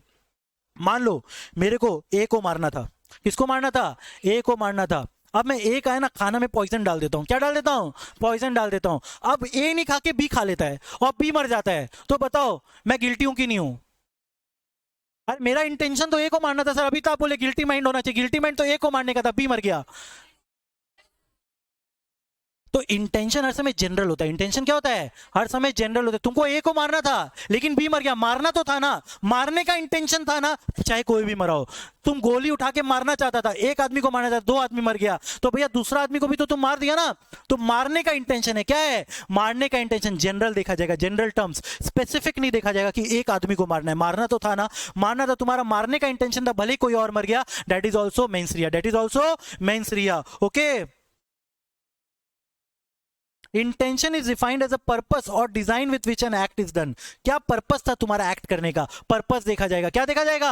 पर्पस देखा जाएगा। Intention indicates the position of mind, condition of someone of a particular time of commission of an offence and also will also be accused to see effect of unlawful conduct. Criminal intention does not mean only the specific intention. Specific intention को criminal intention नहीं माना जाता, generic intention माना जाएगा। ए को B को मारना था, खाली बी को मारना इज नॉट इंटेंशन, मारना इज एन इंटेंशन। क्या? मारना इज एन इंटेंशन। देखो वही example, A poison the food which B was suppose to eat, लेकिन इंटेंशन ऑफ किलिंग बी था, लेकिन सी ईट कर लिया, तो उसको फिर भी लायबल माना जाएगा। ठीक है, ए को बी को मारना था लेकिन सी को मार दिया, ठीक है, तो भी क्या हो जाएगा? वो लायबल हो जाएगा, गिल्टी हो जाएगा। क्या हो जाएगा? गिल्टी हो जाएगा। तो इंटेंशन क्या है? एक तरीके का मेंस रिया। इंटेंशन क्या है? एक तरीके का मेंस रिया। तुमको किसी को मारने का इंटेंशन है, तुमको किसी को मारने का इंटेंशन है, it is mens rea, it is mens rea. Latin maxim क्या है बताओ? Actus non facit reum nisi mens sit रिया।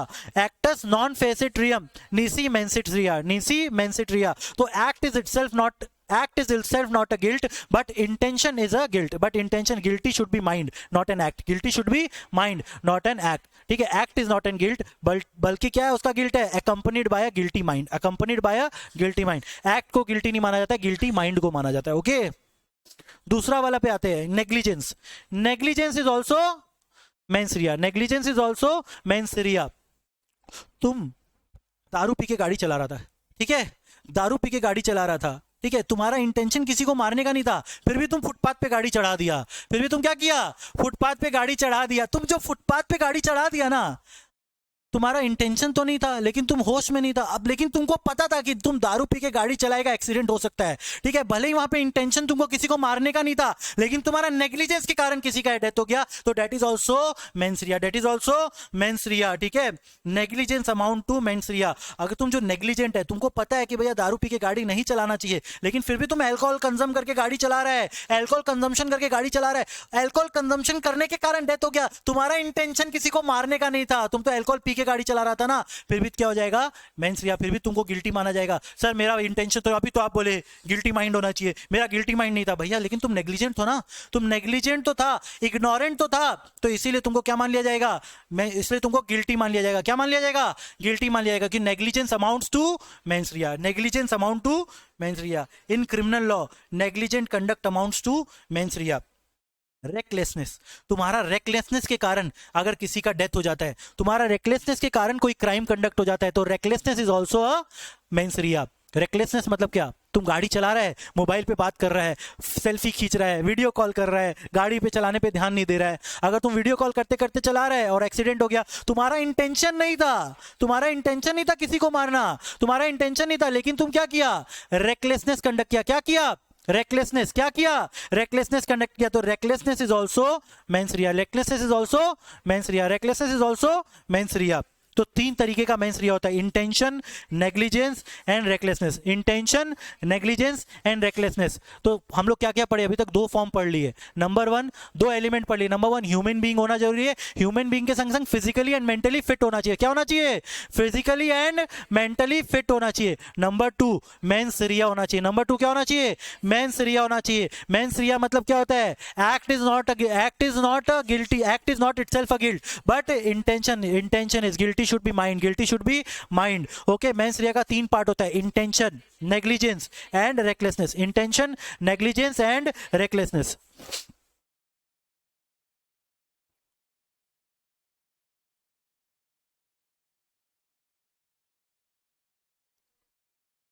क्या हुआ,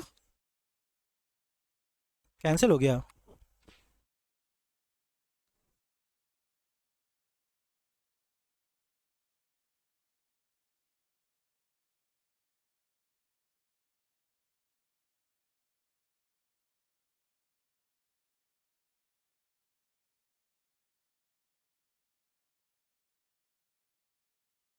अब देखो थर्ड वाला क्या है, थर्ड वाला बोला है एक्टस रियस होना चाहिए। क्या होना चाहिए, एक्टस रियस होना चाहिए, एक्टस रियस। एक्टस रियस मतलब एक्ट और ओमिशन, एक एक्ट होना जरूरी है। क्या जरूरी है, एक एक्ट होना जरूरी है। Third essential element is actus reus, actus Reis.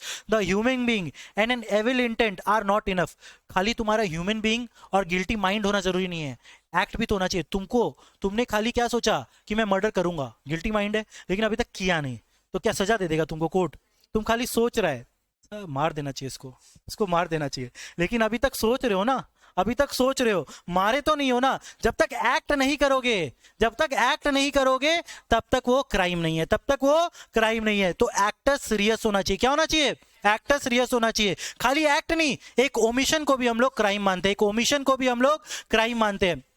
मान लो तुमने कोई ब्रिज बनाया हुआ है, ठीक है, कोई ब्रिज बनाया हुआ है, तुमने ब्रिज बना दिया, अब उसको बीच में से खाली छोड़ दिया, कोई भी गाड़ी आएगा गिर जाएगा, लेकिन उसमें क्या किया, एक बोर्ड नहीं लगाया कि यहां से मत जाओ, खाली गिरने से, ब्रिज खाली है गिर सकता है तुम, तो इट्स एन ओमिशन ना, तुम एक्ट नहीं कर रहे हो, तुम लगाया नहीं, वहां पे लगाने से रोक दिया, लगाया नहीं, छोड़ दिया, तो इट्स एन ओमिशन। लेकिन उसके कारण किसी का डेथ हो गया, तो that is also crime. Sir हमने तो कुछ नहीं किया, ना हमने लगाया ना कुछ किया, सर जबरदस्ती वो गाड़ी वाला चलिए, बोलना तो चाहिए था, बोलना तो चाहिए था कि यहाँ जाना मना है, नहीं तो तुम गिर जाओगे, मर जाओगे, ठीक है, ये तो बताया नहीं ना तुमने, इट्स एन ओमिशन, तो इट्स सेल्फ अ क्राइम हो जाएगा। वो क्या हो जाएगा, एक ओमिशन को भी हम लोग क्राइम मानते, कोई एक्ट को भी क्राइम मानते, कोई ओमिशन को भी हम लोग क्राइम मानते, कुछ नहीं करने को भी क्राइम मानते। करना चाहिए था लेकिन नहीं किया, करना चाहिए था लेकिन नहीं किया, तो वो भी क्या हो जाएगा, क्राइम हो जाएगा। करना चाहिए था लेकिन नहीं किया, वो भी क्या हो जाएगा, क्राइम हो जाएगा। कोई लाइफ गार्ड है, कोई आदमी डूब रहा है, देख रहा है,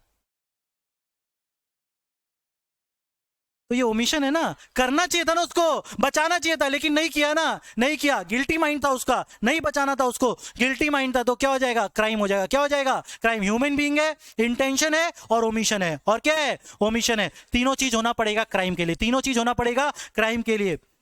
एक्टस रियंस मीन्स एनी एक्ट और unlawful commission done in carrying out a plan with a guilty intention. Guilty intention से तुमने वो प्लान कंडक्ट किया, गिल्टी इंटेंशन से तुमने वो प्लान कंडक्ट किया, जिसके कारण वो क्राइम हो गया, जिसके कारण वो क्या हो गया, क्राइम हो गया। तो तीन चीज होना पड़ेगा। नंबर वन, ह्यूमन बीइंग होना जरूरी है। नंबर वन, ह्यूमन बीइंग होना जरूरी है। नंबर टू, मेंस रिया होना जरूरी है। नंबर थ्री, एक्टस रियस होना जरूरी है। एक्टस रियस होना जरूरी है। एक्टस रियस होना जरूरी है। एक्ट या फिर ओमिशन, एक्ट या फिर ओमिशन। खाली एक्ट को भी नहीं मानते अपने क्राइम, ओमिशन को भी क्राइम मानते, ओमिशन को भी हम लोग क्राइम मानते, नहीं करने को भी क्राइम मानते, नहीं करने को भी क्राइम मानते हैं। तो एक्ट कोई भी क्राइम होने से पहले ह्यूमन बीइंग होना जरूरी है, फिजिकली एंड मेंटली फिट होना जरूरी है। नंबर टू, मेंस रिया गिल्टी माइंड होना चाहिए। नंबर थ्री, आपका एक्टस रियस होना चाहिए, एक्टस रियस होना चाहिए। खाली सोचने से क्राइम नहीं होता है, आपको एक्ट भी करना पड़ेगा, आपको एक्ट भी करना पड़ेगा। ओके,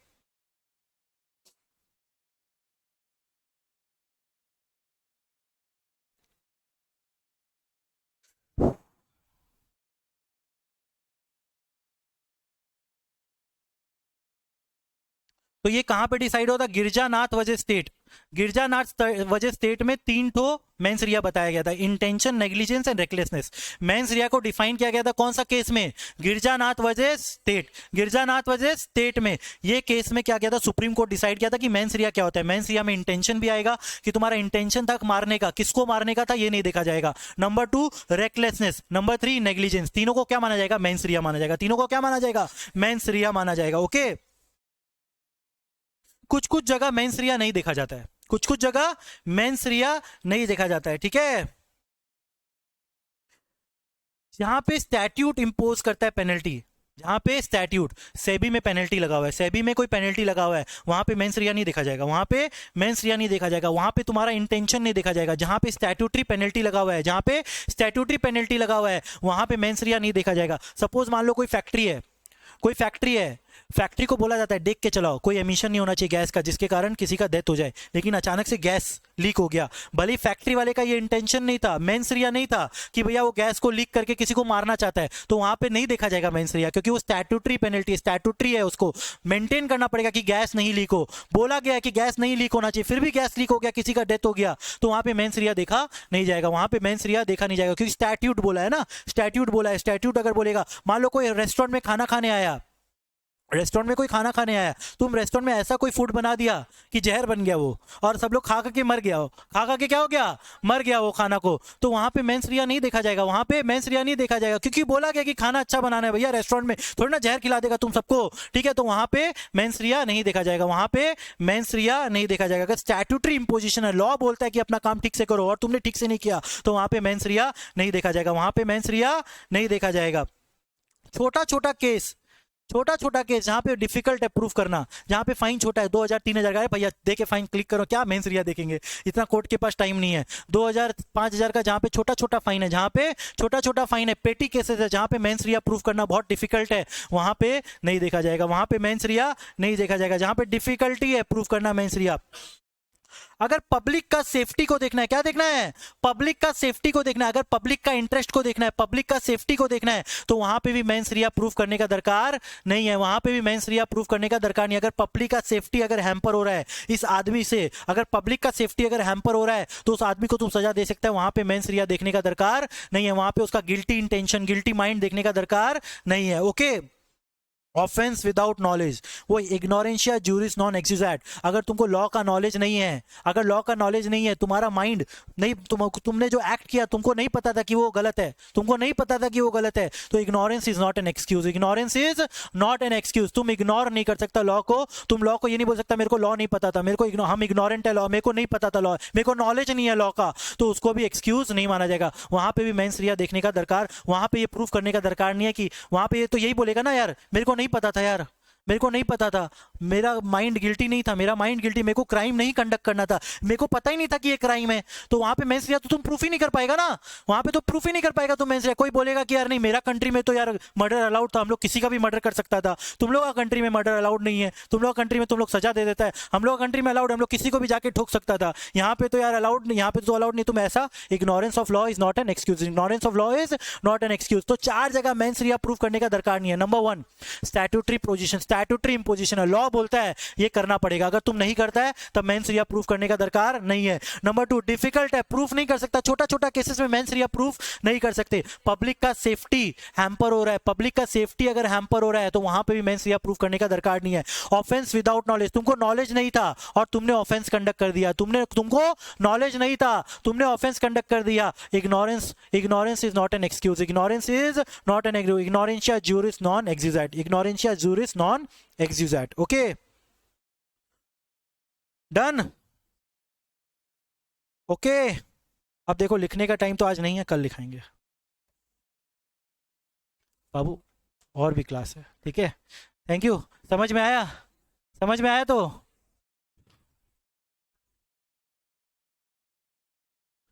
अरे बाबू बच्चा लोग बता दो, जितना भी बाबू भाई लोग हैं इधर, समझ में आ गया तो ऐसा, इससे भी बढ़िया क्लास होगा next class. Okay thank you.